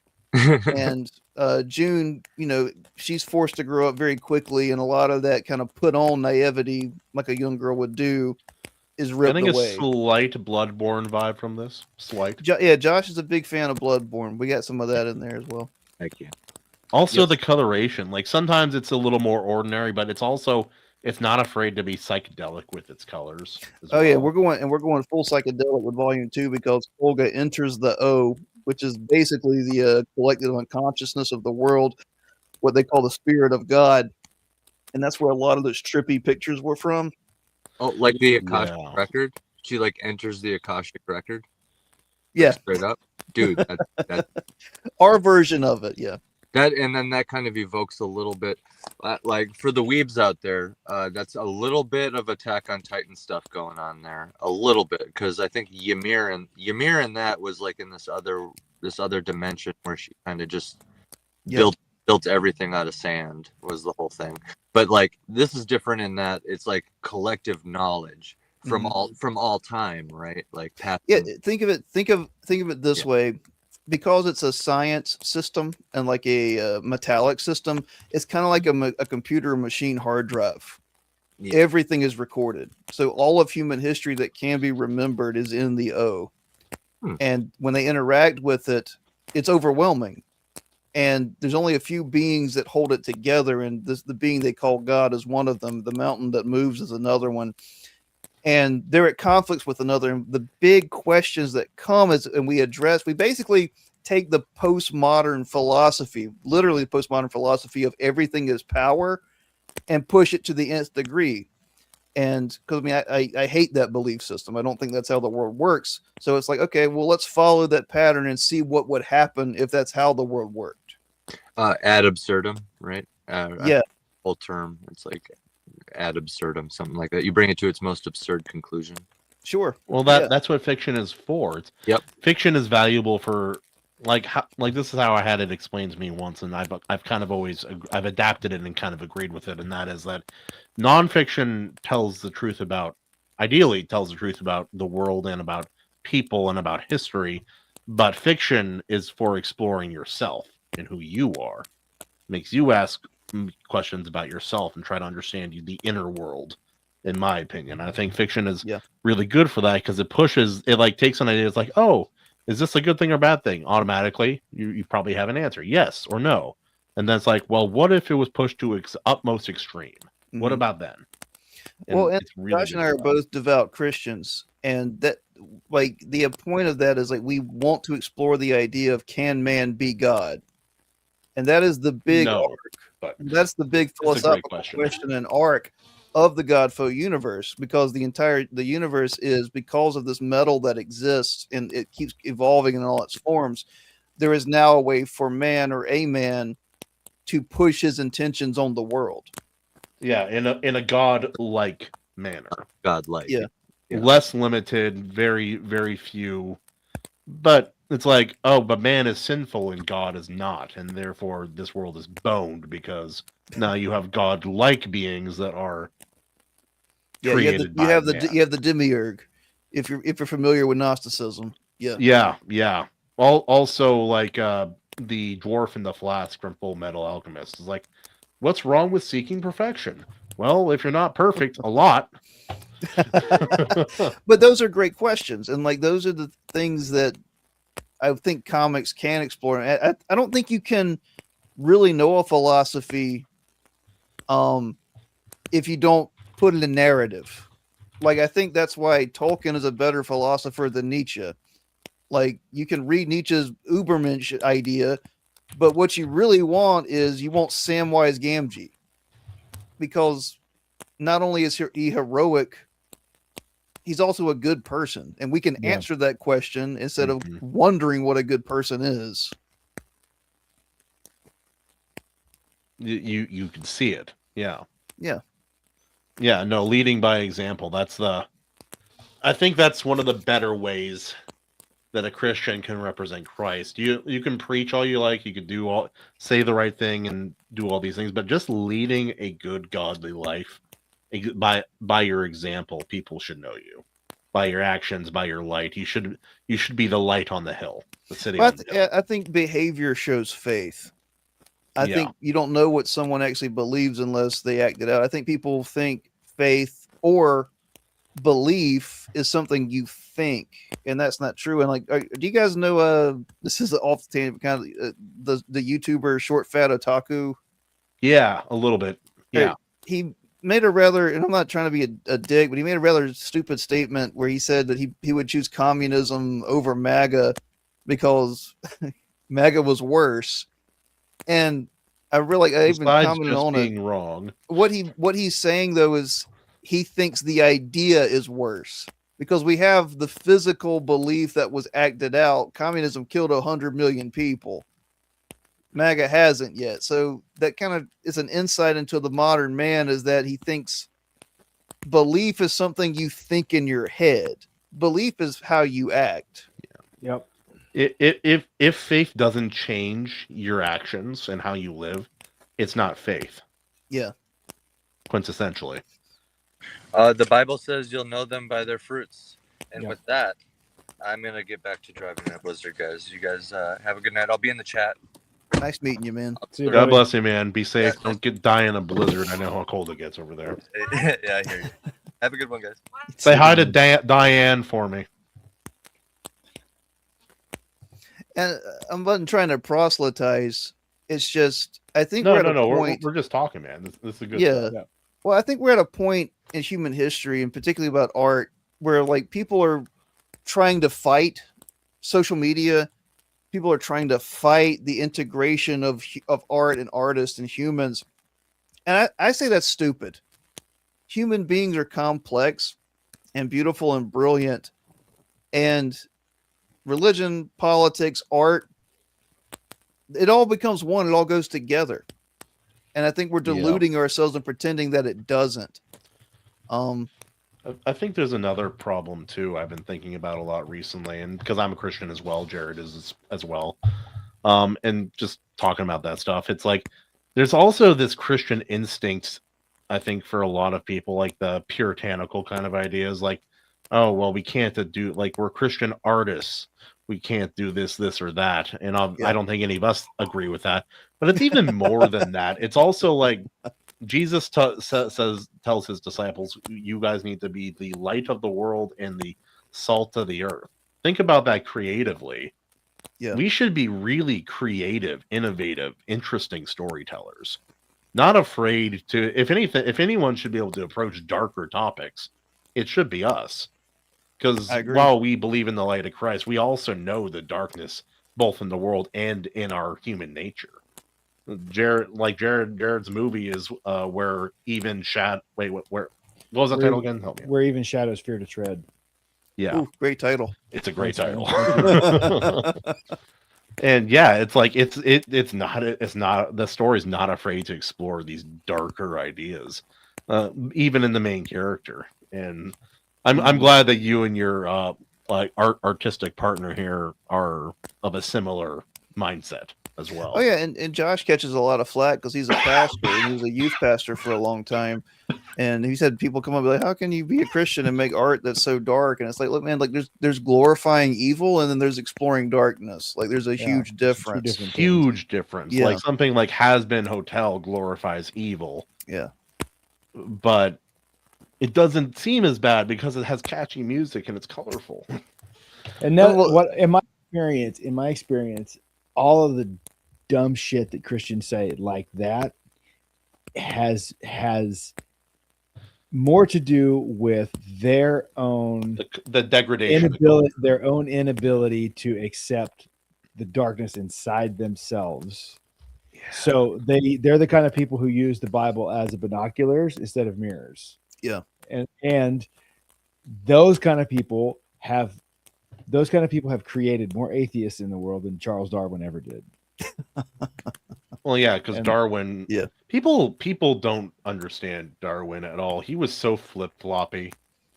He had a lot of ideas and he explored a lot of ideas, and he even at the end of his life, he didn't really buy his own theory either, which is really interesting because they treat him as the paragon of modern scientific religion, and it's just Darwin was just looking for answers. That's all it was. Like, he wasn't out to destroy the church. He wasn't out to like start a movement. He was trying to answer questions the best he knew how to, or at least explore questions. And you look at some of the stupid people in the world. It's like, I think Darwin may have been right about a few things. It's like, that was so bad. There was this video recently. This little girl asked her dad, like, where we come from. He's like, I saw that. God. Oh, so you know what the punchline. And she asked him, where do we come from? He's like, well, God created man and woman, and they had children. Eventually, your mom and I had you.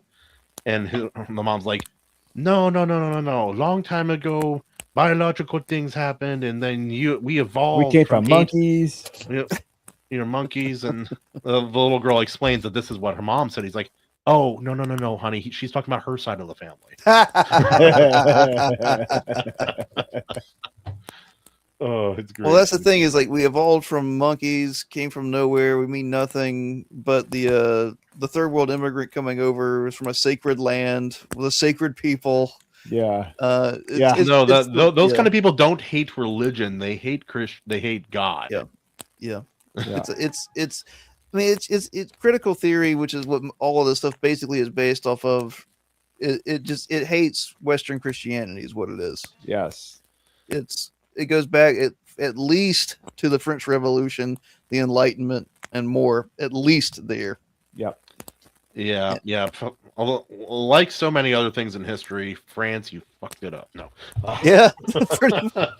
Dude, All the best composers French, were man. German. But yeah, no. So, like, there's different people. Like, you're allowed to like whatever story you like for whatever reason you like. Another host of the show who's not able to participate as often now, Justin or Evaleighmusic, he prefers lighter-hearted stories. Yeah. So he probably would not enjoy your story as much. And for him, it's like, oh, I want people to be nice and to get along. I'm like, Justin, there's no story if everyone just gets along.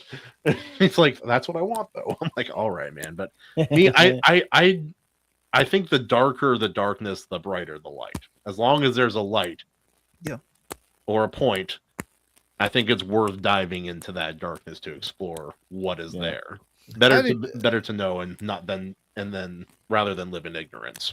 I do too. I mean, I get grim dark. I understand it. I'm not a huge fan of it, and I don't write it. And a lot of there needs to be hope.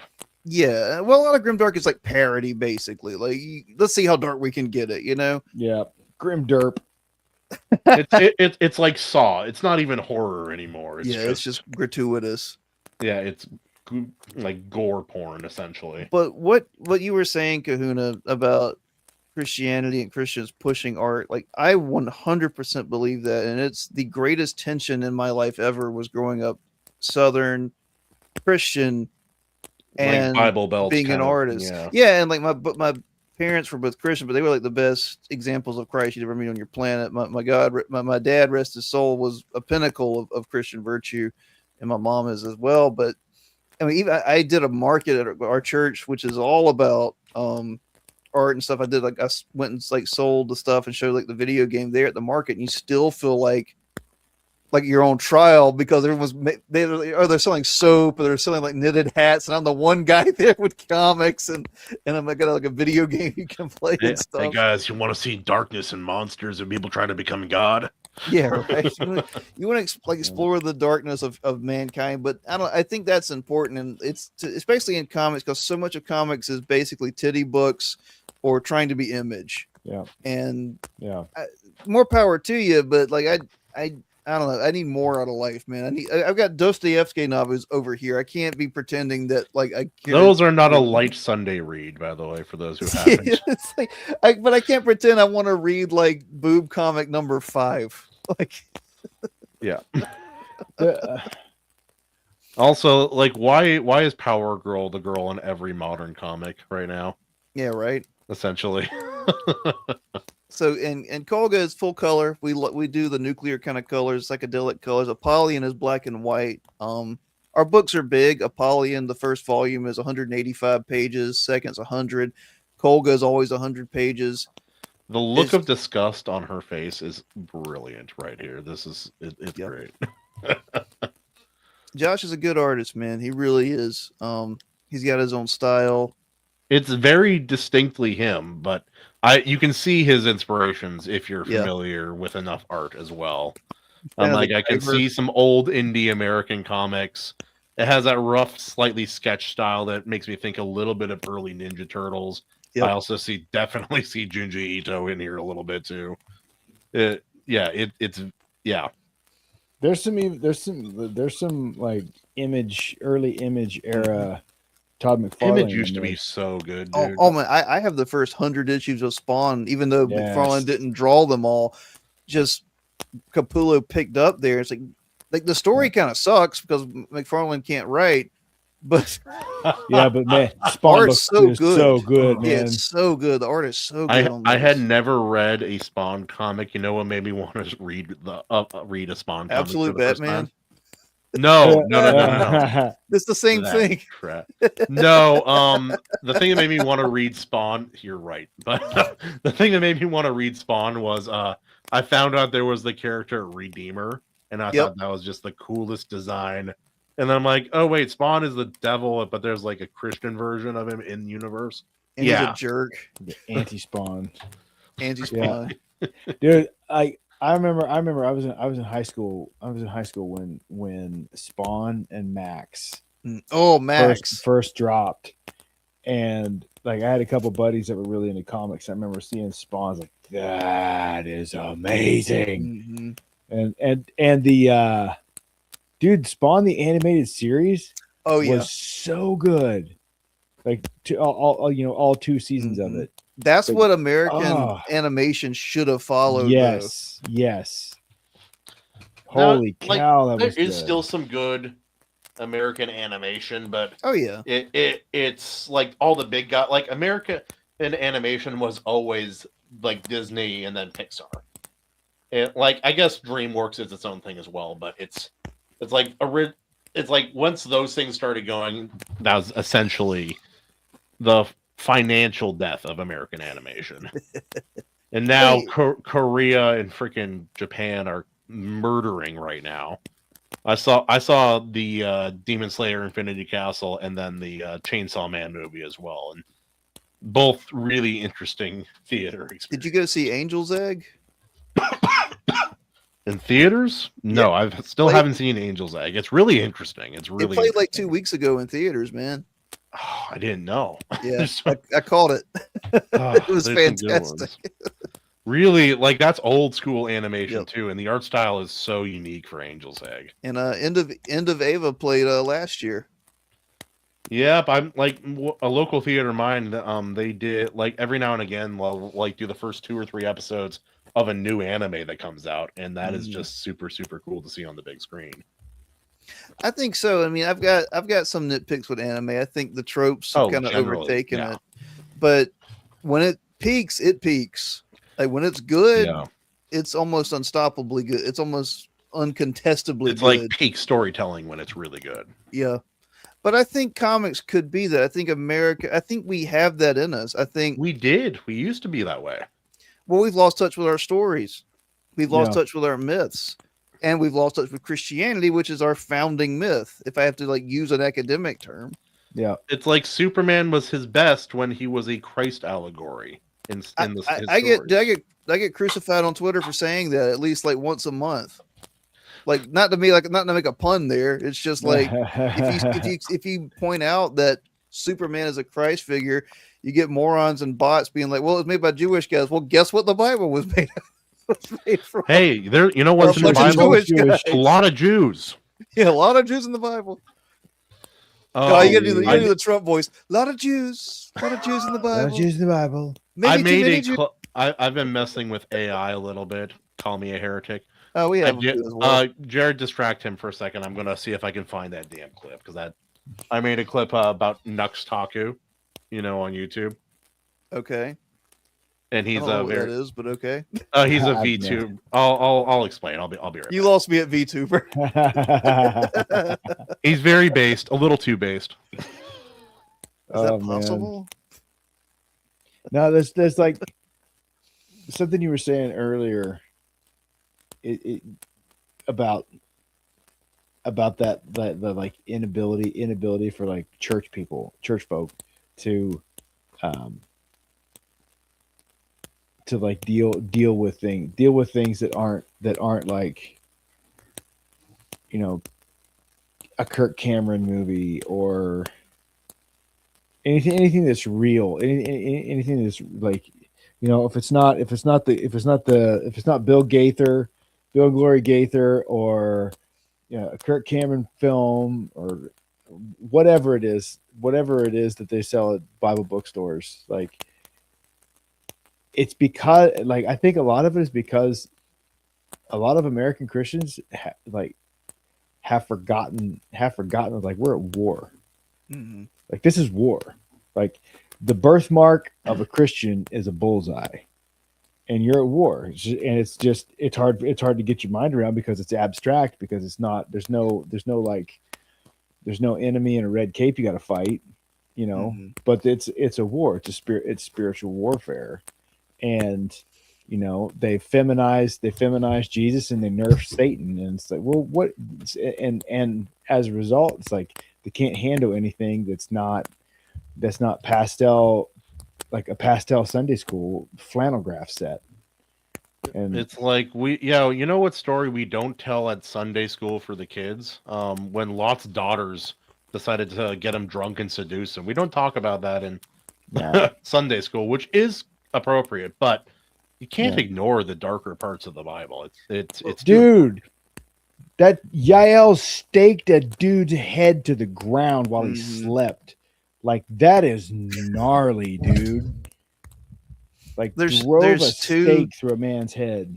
There's two stories that what you just said, Jarrod, that really hit me. And, well, like I say stories, two realizations I had. One of them was that people, like Christians that don't understand, if you're a Christian, you're making art, enjoy art not made by Christians that's even darker than what you make. Oh, yeah. Well, it's like, you know how many Christians love Berserk? Yeah, it's a fantastic story. And a weird thing a weird opinion about Berserk that I have. I don't think it's nihilistic. I think it's really dark, but I don't think it's nihilistic. The story doesn't convey a true hopelessness that you would think it would. No, based on the what whole happened. point We'll is never that know. Guts is fighting against Yeah. the hopelessness. Yeah. He's fighting fate, literally. Yeah, he's Sisyphus in some ways, Yeah. but yeah. Well, and Like- the other one is, I realized that somehow Christians today have beliefs that are completely contrary to every Christian before World War II. Yeah. In a lot of ways. And that blew my mind when I sat down and really thought that through. And it requires a complete reassessment of our theology. Yeah. Yeah. Yeah. Yeah. Too many people take like personal preference and placing it as God, like as a godly command, essentially, which is actually taking God's name in vain, is to take something that you believe, which isn't biblical, and say that this is God's will. Well, it's authority. It's just like either you believe that you stand in authority over the scripture, or you believe you stand under the authority of scripture. And if you think you're above it and you think you can make up your own interpretation of what scripture says, it's like, well, I don't really think it meant that way. I don't really think the Apostle Paul said he wished those men would castrate themselves. No, he actually did. You are not above the authority of scripture. If I heard a modern pastor say, "I wish they cut their cocks off," Yep. Well, Paul was I don't know, hardcore, dude. He didn't play. And like, to tie it together, I'm not trying to go on a philosophical theological rant here. Dude, we do it all the time. It's fine. Well, We do, yes. We're again, idiots.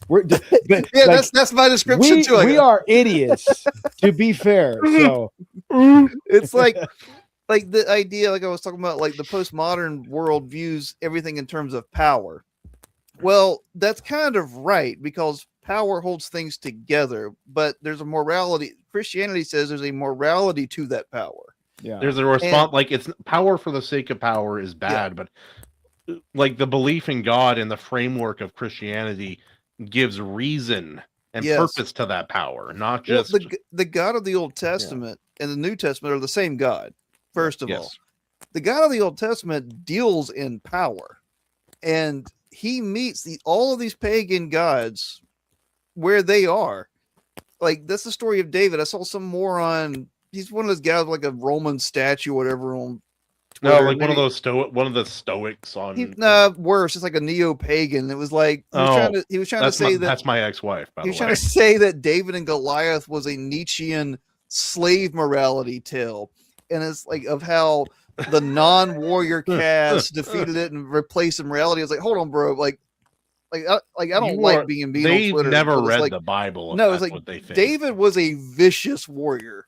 And the whole Dude. thing is that the God of Israel took a shepherd and said he's going to be so vicious and bloodthirsty that his son will have decades of peace, which is Yeah. insane. Yeah. And he's not, and it's like, I'm going to turn him loose. I'm going to clean up this mess. And it's going to be so bad. He's not allowed to build the temple because Yeah. there's too much blood on his hands. Also, It's he like- killed a wolf and a lion lion and a bear. And a bear. with, With his- essentially his bare hands. With his hands. With his Yeah. hands. Like, He that's a beheaded, bad dude. cut off Goliath's head. Like Yeah. we And he talked told him, this don't you? Call Yeah. the shot. Like, Also, that the "Hey, show I will cut off House your of head David, and eat it." not perfect. I really like that show. Well, we're doing a book called Man of Blood that's just going to be the story of David. Oh, dude, And that's hardcore, it's- dude. It's really gonna harp on, especially that era of like, imagine you're like a Philistine or a Canaanite of some kind, and down the hill comes like this guy wielding the sword of Goliath, and he's got the Ark of the Covenant behind him. It's just this impressive, horrific thing that's coming to yeah. destroy you. Bill, Yeah, you're just Bill, sitting there, you're oh be the Jew shit. King David knows you can be. Speaking of Jews,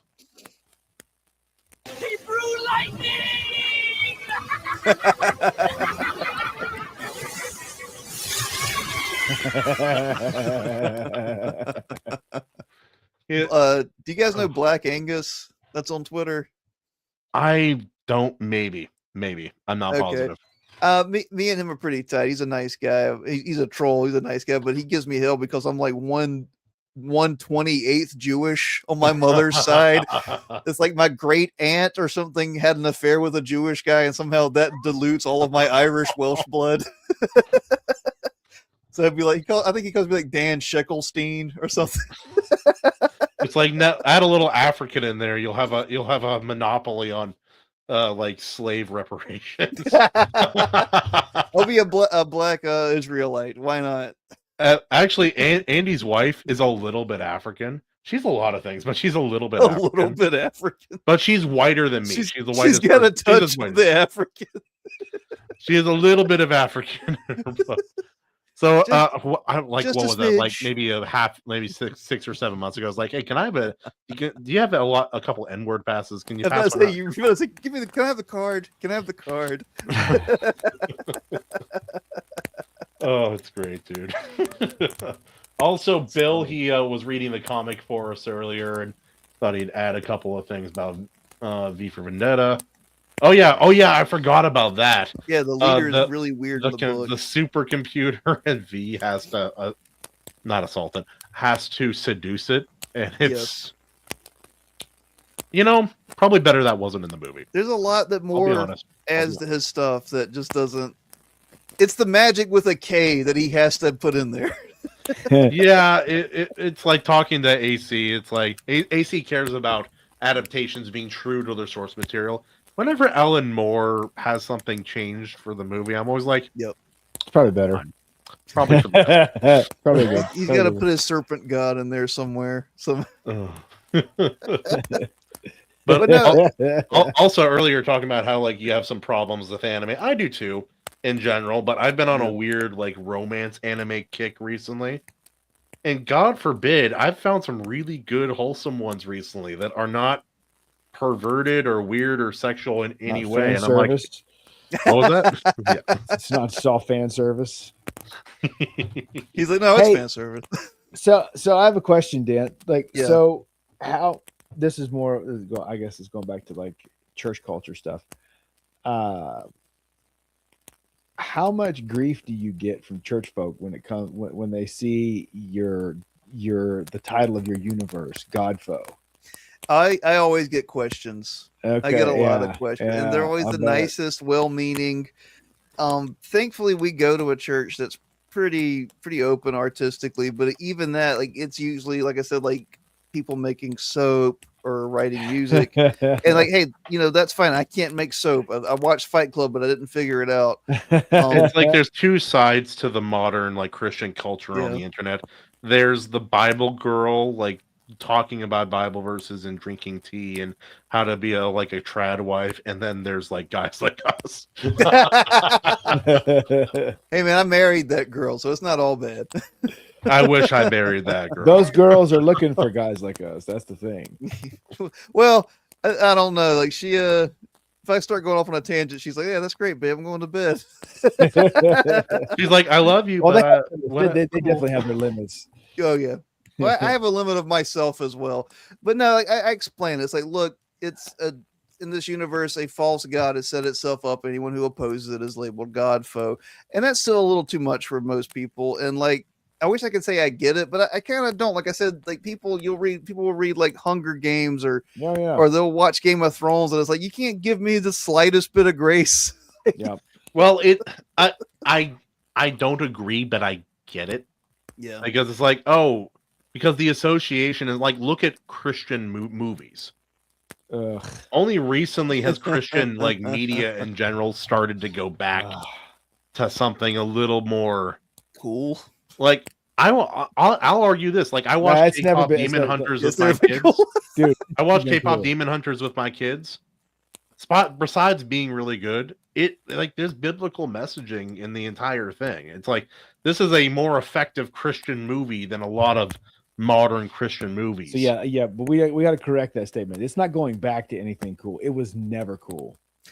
It was never ever cool. I've seen the entire evolution of it. Oh, we're talking like modern Christian art. 1980. Yeah. I'm born in 78.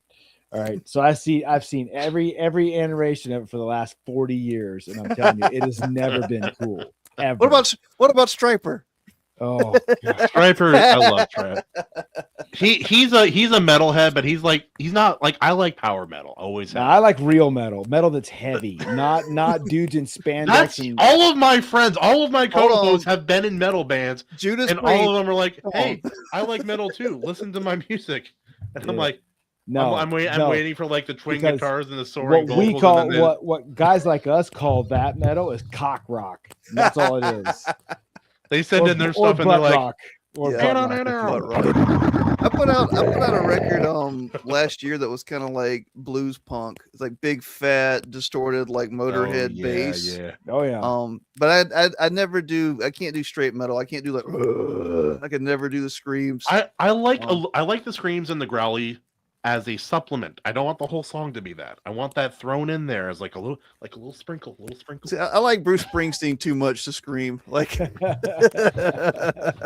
love CCR too much and stuff like that. Like if I had my choice, I probably would have. I don't know. I would have made something like CCR. I love that kind of stuff. Every now and again, I'll be with like my family, and my mom will listen to like some of the music metal that I like. Yeah, and she's like, "That's just sound. It's not even music." I'm like, "This is like there are people who I actually think that about, as far as their musical taste. I think that. So there are levels to it. Oh, there are definitely levels. Yeah, you should say, "Mom, I'm going to play you this band," and then you tell me my band is noise, and then you play one of three bands.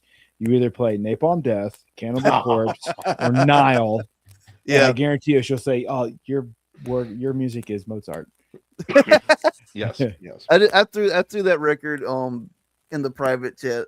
I'm gonna check it out later. But I've always loved metal. I've always I love Judas Priest. Like Painkiller is one of my favorite albums of all time. I don't know if we've ever topped that as far as metal goes. But I've always preferred like I love the Who. I love the Who, and I love Rush. Rush is probably one of my favorite bands of all time.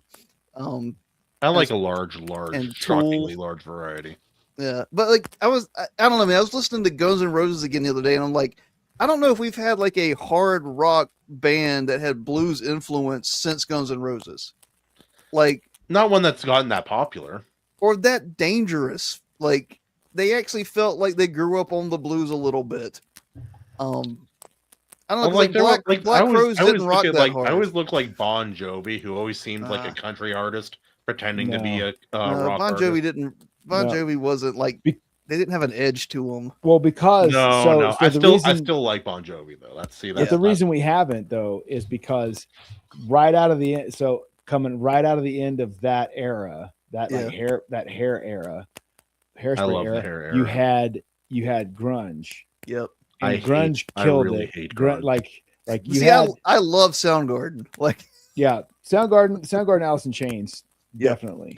Like, but that killed the hair thing, and there was just not, you did not have this major blues influence in that movement. And then when rock kind of got its feet back under itself in the late 90s when Creed dropped, then you had Creed and you had Nickelback and you had a few in that era, but then you had this brief window from like 98 to 2002 is a little 4-year window, and then everything got ultra corporatized, and from like starting in 2002. Grunge was a corporate movement, though. I think post grunge was corporate. Post grunge is like post 1 or 2 bands. I think what's really weird was like the emo movement or like third wave emo, whatever, like 2001. Oh, so like, when I got into emo? Yeah, like bands like Brand New. Like Brand New was a really good band.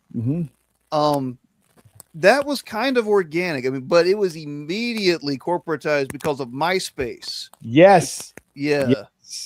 Yes, it was. It's really weird, but that might be the last big cultural music. I mean, we had metal bands after that too that were great. Yeah, MySpace ruined the metal scene ultimately. I think so too. Yeah, like the underground, like really heavy metal, like the scene I was in. Like that, MySpace, and then social media as a whole just killed it. I think so, man. And like, I mean, you know, you're a musician. Like, it seems like now you only need one producer to make everything, and it's better for the label to have one artist than to have a band. Yeah. It's cheaper. Yeah, but they're like, oh, what is it? Is it Atomic? There's one more record label that does metal and supports metal bands. Oh, there's a bunch. There's a bunch out there. There's Nuclear Blast. That's one I'm thinking of. Nuclear Blast. So that they do a pretty killer job. It's like like I like a large. All their best bands are European. They are. They've always kind of been at least metal. For real. There's exceptions, but overall that's correct. Like one of my top 5 bands right now is Beast in Black, and they're like Finnish, Greek, and all. Like, dude, I love Beast in Black. That's a great title, Beast in Black. Half of their songs are about Berserk, the manga. I'll bet. But it's awesome. weird because they do some things that I don't typically like in metal. I used to hate overproduced metal. Yeah. I used to be like, oh, like it should just sound like it was recorded in a trash can across the street. But no, like it's like if you took power metal, gave it modern mixing, and mixed it with European dance EDM, and that's kind of what Beast in Black is. It's like the most schizophrenic synthesizer you've ever heard. Well, there's no room for masculinity in popular music. No. And metal is all about balls. Like, it's all about like just. Yeah, it's supposed to be, but what the freaking social media, what happened with social media is you had all of these little boys who figured out they could tune their guitar down to B and A flat and G, and who didn't, and then just thought like, well, if I just chug and play mosh, then I can be heavy. But they brought all of that like sissified ideology into the scene, and like you had all of these little soy boys running around playing breakdowns, and it's like and then talking about social justice crap between songs. That like, got into metal what a while back. happening? Yeah, I was there. I saw it. It was awful. It was terrible. It's like, what is happening? What are you talking It's funny. about? I've seen pictures of you and AC when you guys were performing. AC looks like like a guy about to turn into a werewolf at all times. That's how he looks, like tatted up guy about to turn into a werewolf. And you look like you want to hurt somebody. You look like Oh, you yeah, want I to get punch some guy. There's, I mean, there's entire stories of guys getting destroyed at the Chariot shows, Oh yeah, dude. like like stuff like that, and that era was that era, especially for Christian metal, was really cool. yeah. And we toured with the Chariot. They have Yeah. that's one of the best live shows. Wait, who? ever. the The band Chariot. called the Chariot. I gotta look that. I've been trying to find more Christian metal recently, so I gotta. Well, like Jarrod, like your generation, you guys were there. Like it's weird. Christian metal artists sparked that genre, The entire genre. That is a Yeah. fact. Yep. and people forget that. Yep. You know how hard it is to 1990 find Christian power metal? All Christian metal bands are like the thrashiest thrash you've Yeah, it's ever because heard. we're actually heavy. Yeah, I know. Too We know how heavy. to play heavy music. It's like No, be heavy, but like- also be melodic. Can we have both, please? Yeah, I would like to introduce you to a band called Corpus Christi. No, in 1998, and I say this all the time. In 1998, the Zao album, Yep, where Zao. Blood and Fire Bring Rest, changed everything. The entire scene shifted to that from on that record. and I see, remember- Under Oath usually gets credited for that. Yeah, they were in 98, like in 98. So Under Oath was still almost like a hardcore band in 98. And then I saw them in Cornerstone in 2000.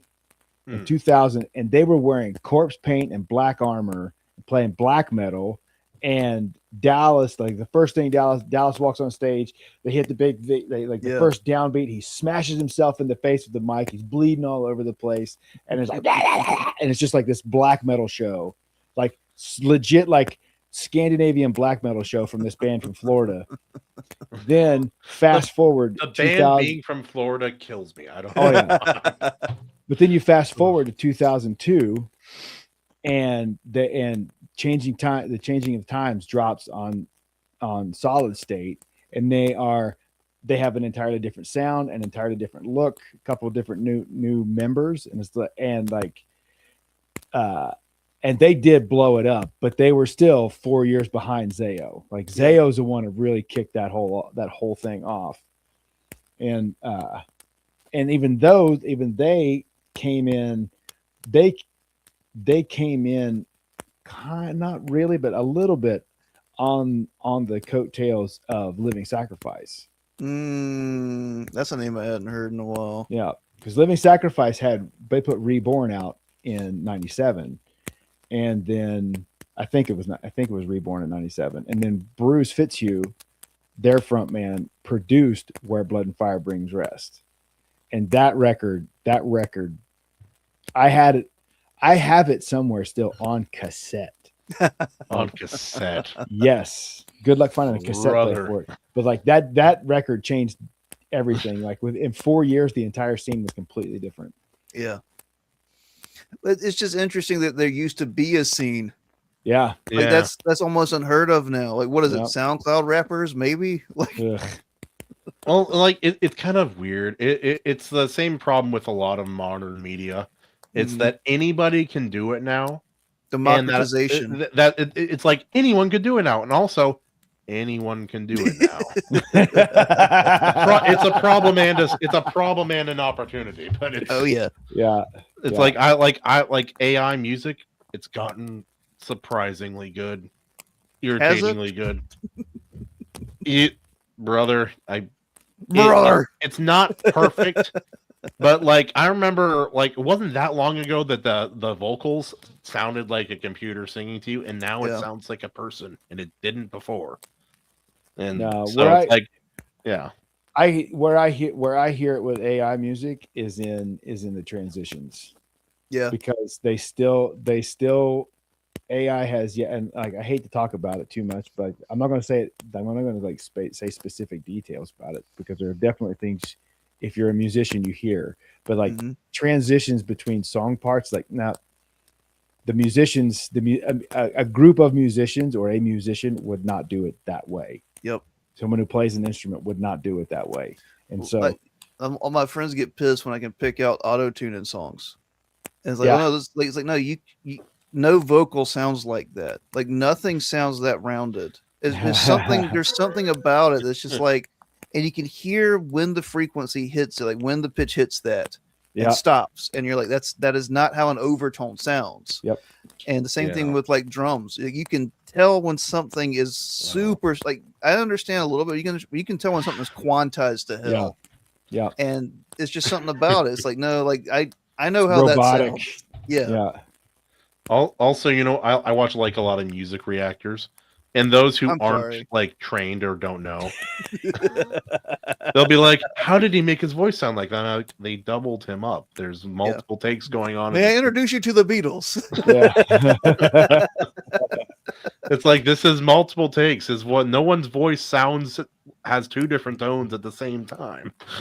Well, that is an interesting thing. I mean, we're going a whole tangent on this, but like harmonics and overtones are all but gone. Like they're all fake now in AI music and auto tune.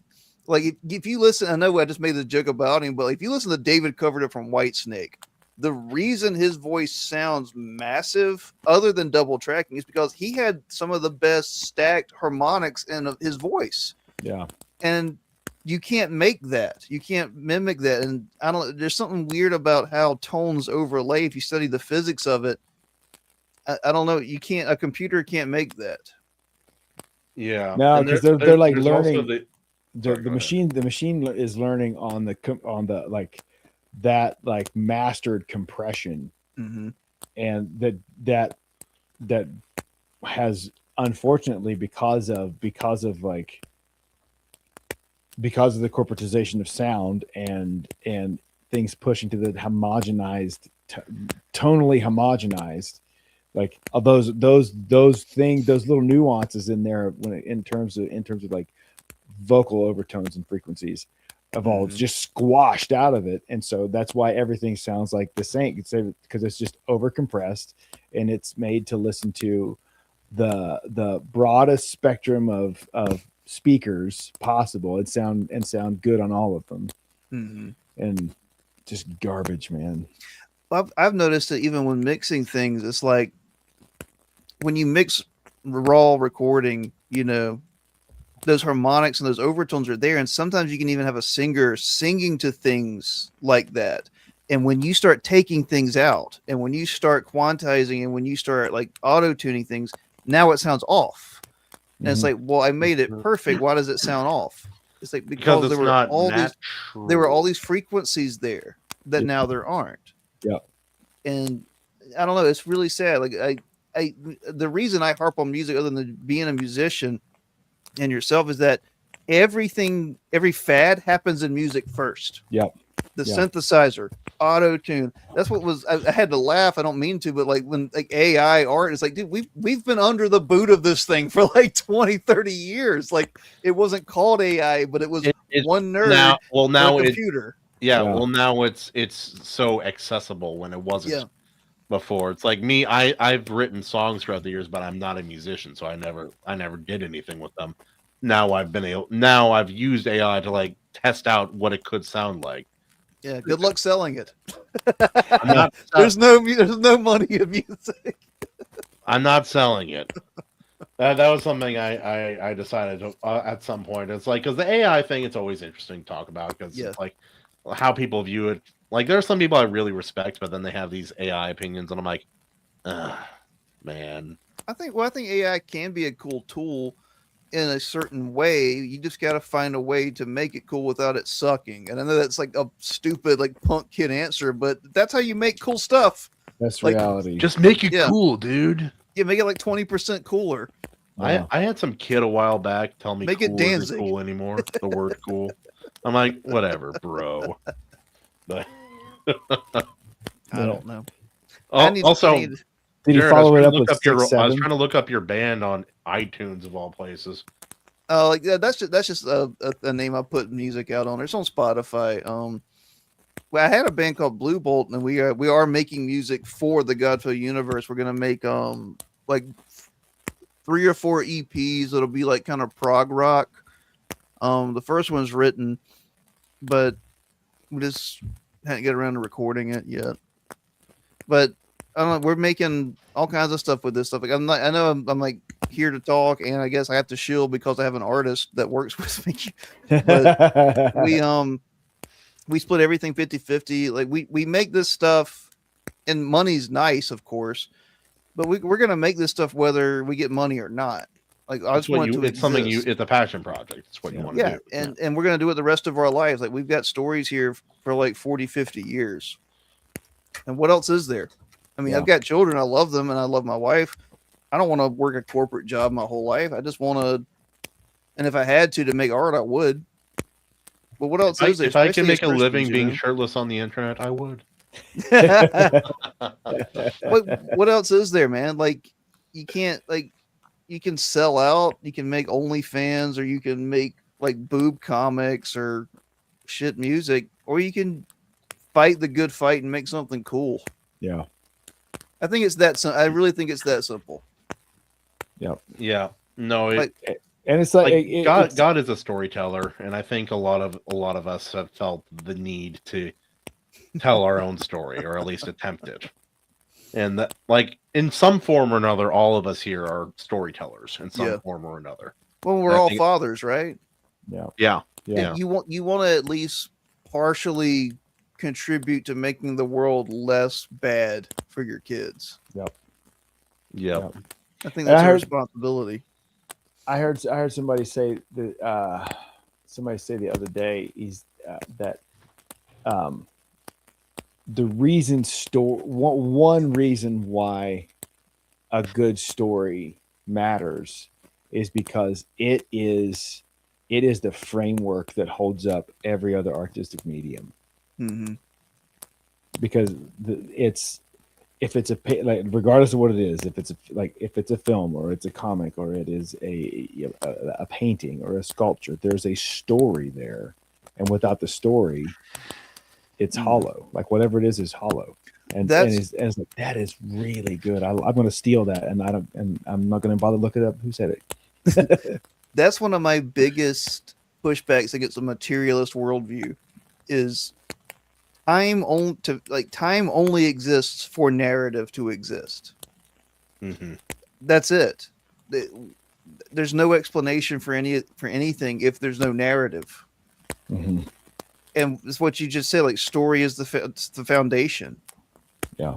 And what you said, Kahuna, God's a storyteller. I think all of that goes together. And I can't buy into it. I can't buy into an atheistic or materialist worldview of nothing. Then why does A go to B go to C? Yeah, it all falls apart real quick. Yeah. There was a friend of mine in high school. So like 9th grade, I go to public school for the first time. Bonnie Lake, what a shithole. Anyway, so I had like 2 really cool teachers, and then there were the others. Anyway, we were in one of those classes, science class. This poor girl. We made flamethrowers. I started a fight club in the back of class that went on for 4 weeks. It was a whole thing. What anime is this? My entire life when I was young.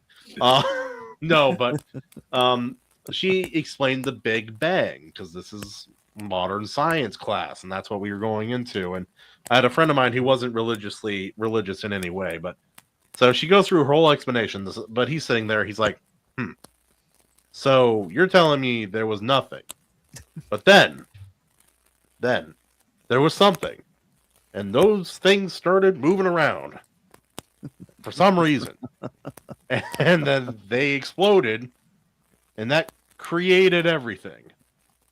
What a load of horseshit. He yells it. He's like, I'll go to church before I believe that.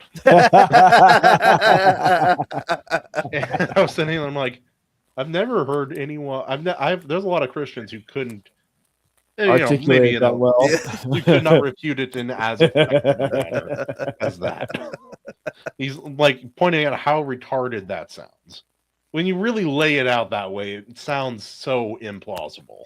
Man, a lot of scientism like that, and a lot of philosophy, emphasis on progressivism. Yeah, it's all cope against Christianity, and like that's what I kind of realized reading like the German philosophers. Like this is all cope because Yeah. of the church. Also, most of And the it's better always- scientists and philosophers were Christians.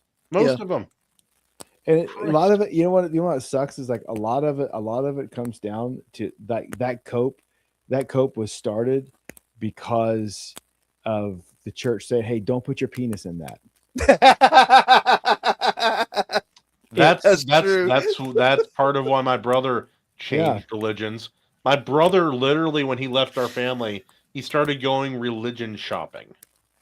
Okay. He, That's he the most told my American father sentence in I've an ever heard. argument. He told my father in an argument. He's like, "Yeah, no, I just like I don't really, I don't want to stop living the way that I'm living, and so I'm gonna find a version of Christianity that aligns with my worldview." I'm like, Well, at least he said the quiet part out loud. Yeah, Christianity is like, hey, but he man, just flat said it. It's what most people actually do. But It is, yeah, holy Christianity is crap. waking up every day and being like, man, the way I'm living sucks. yeah, exactly. It's like I should be way farther along in this than I am right now. That's the thing that you like read some of the greats or like just any monk from like the 13th century, and you're like, how? Like, the way, like, how is someone this good or this brilliant? And it's like he's like swept floors every day. That's why, like, that's the key is that you shut up and you humble yourself and you do something Yeah. difficult. It's like, Yeah, oh, okay, that's how you do it. Well, that sucks. I thought I was going to be tested by the Lord the other day. I went to a job in Shelton, which is like it's like on the peninsula a little bit of Washington. It's really salty, really windy, and really rainy, and it was just billowing rain. We had oceans of water on the job site, mud 9 inches deep, like all over the place. And I didn't have anything but like a t-shirt. I had no switched, pants. never I pants, mean, but it's Kahuna. just grass skirt, yes. But I was out there and I'm like, I'm gonna be working in this for like another 4 hours after doing it under a drip line for the first half of the day. I was talking to my dad on the phone. He's like, you need to grab a coat. What do you need to do? I'm like, I can't grab a coat. I'm too far from anything. I'm gonna be fine. I was so upset. And then my coworker, my underling, was like, I have another coat. I'm like, I may be in love with you. Just bring it over. You went to the reservations. Like, you guys got to stop the dances. You guys We get it. You drew too many rain turtles. You Drew too win. many rain turtles. You win, like, okay? Like, could you like do your own like tide dance to like balance it out? Like, No, it's like there's like looking historically, a lot of the tribes in the Washington, like this area of the country, they were considered more peaceful than a lot of the other that's tribes. why they're still alive. It's true, but my theory is that they weren't more peaceful. They just had a treaty amongst themselves that they would not fight if it was raining. We haven't fought in 4 years. Perfect. That's the joke from Seinfeld where Newman doesn't deliver mail when it's raining. Mail's always late. I haven't gotten a bill in 5 years. My most right wing opinion is like that the Native American or Indian, like it was wars. I don't buy like the mass genocide thing. It's like, no, this was a series of wars over like 400 years. This was horrible not like things happened purposeful. to some Native Americans, but to say that they were a peace-loving, Oh yeah, it's ridiculous. altruistic society is such a blatant lie. I would like to introduce you to my ancestors, the Comanche. Which doesn't their name mean like the people who won't leave us alone or something like that? Like so all the tribes were You named guys are out after there, their enemies. Bring back peaceful scalping. Because the Apache meant like wolf people that won't stop attacking us. Like it was, Or it's like there's this great old news clip. It's Polynesian, so not Hawaiian, but it's like the Maori Same people, the Polynesians from New Zealand, and this woman's talking about it's like, well, they had a society, an advanced society, and we kind of came in and we ruined it. We made them give it up, and then the guy's like, they were cannibals, like they ate each other, like less than 100 years ago they were eating each other. it's like, yeah, what do you think society is? Yeah, Oh, like that's like the Australians where they're like, oh, they're native. Like, no, they're not native, man. Like they came over and ate people. Oh, fellas, yeah, I got a dip though. I got Yeah. a heart out. yeah. It's probably a good time. We can Yeah, I we need to can roll- I do need to some roll out to final bed, chills. too. I appreciate it. Dan? Thank you so much for having me on, guys. Dude, it's great to see you. Great to meet you, man. This has been Absolutely. awesome. I'll drop some of your links down in the chat too. Thank you so much. I appreciate it, man. Every little bit helps. Like we're gonna make it anyway, but this helps offset the price. All right. Yeah. Plus I want to do the catch up stuff, so I'll get to read all that too. That'll be fun. Thanks, See you man. guys. Have a good night, guys. Peace out, Jared. Kahuna, I appreciate it, man. Yeah, thanks for reaching out, man. I think you reached out to us actually. Yeah, I appreciate you responding. A lot of people won't. That's fucking rude. My Snyderverse takes are too hot. That is a pretty contentious. It's a weird dividing line. Like people who are normally friends on everything will be on the wrong side of that war. Now, what sets people off with my Twitter is I'll just say something like I don't sell titty books. That pisses people off, and I defend Snyderverse. Those two, I think it might be those two opinions from the same person. Probably. But I've enjoyed it, right. man. This was a fun show. I appreciate it. It was a blast, man. Thank you for accommodating my shirtless self, and it was a blast. But all right, ladies and gentlemen, it is I, the Ultimate Kahuna. Thank you for joining us aboard the Iron Seas. I'll see you next Tuesday at 6:30 PST, the Lord's time. See you next time.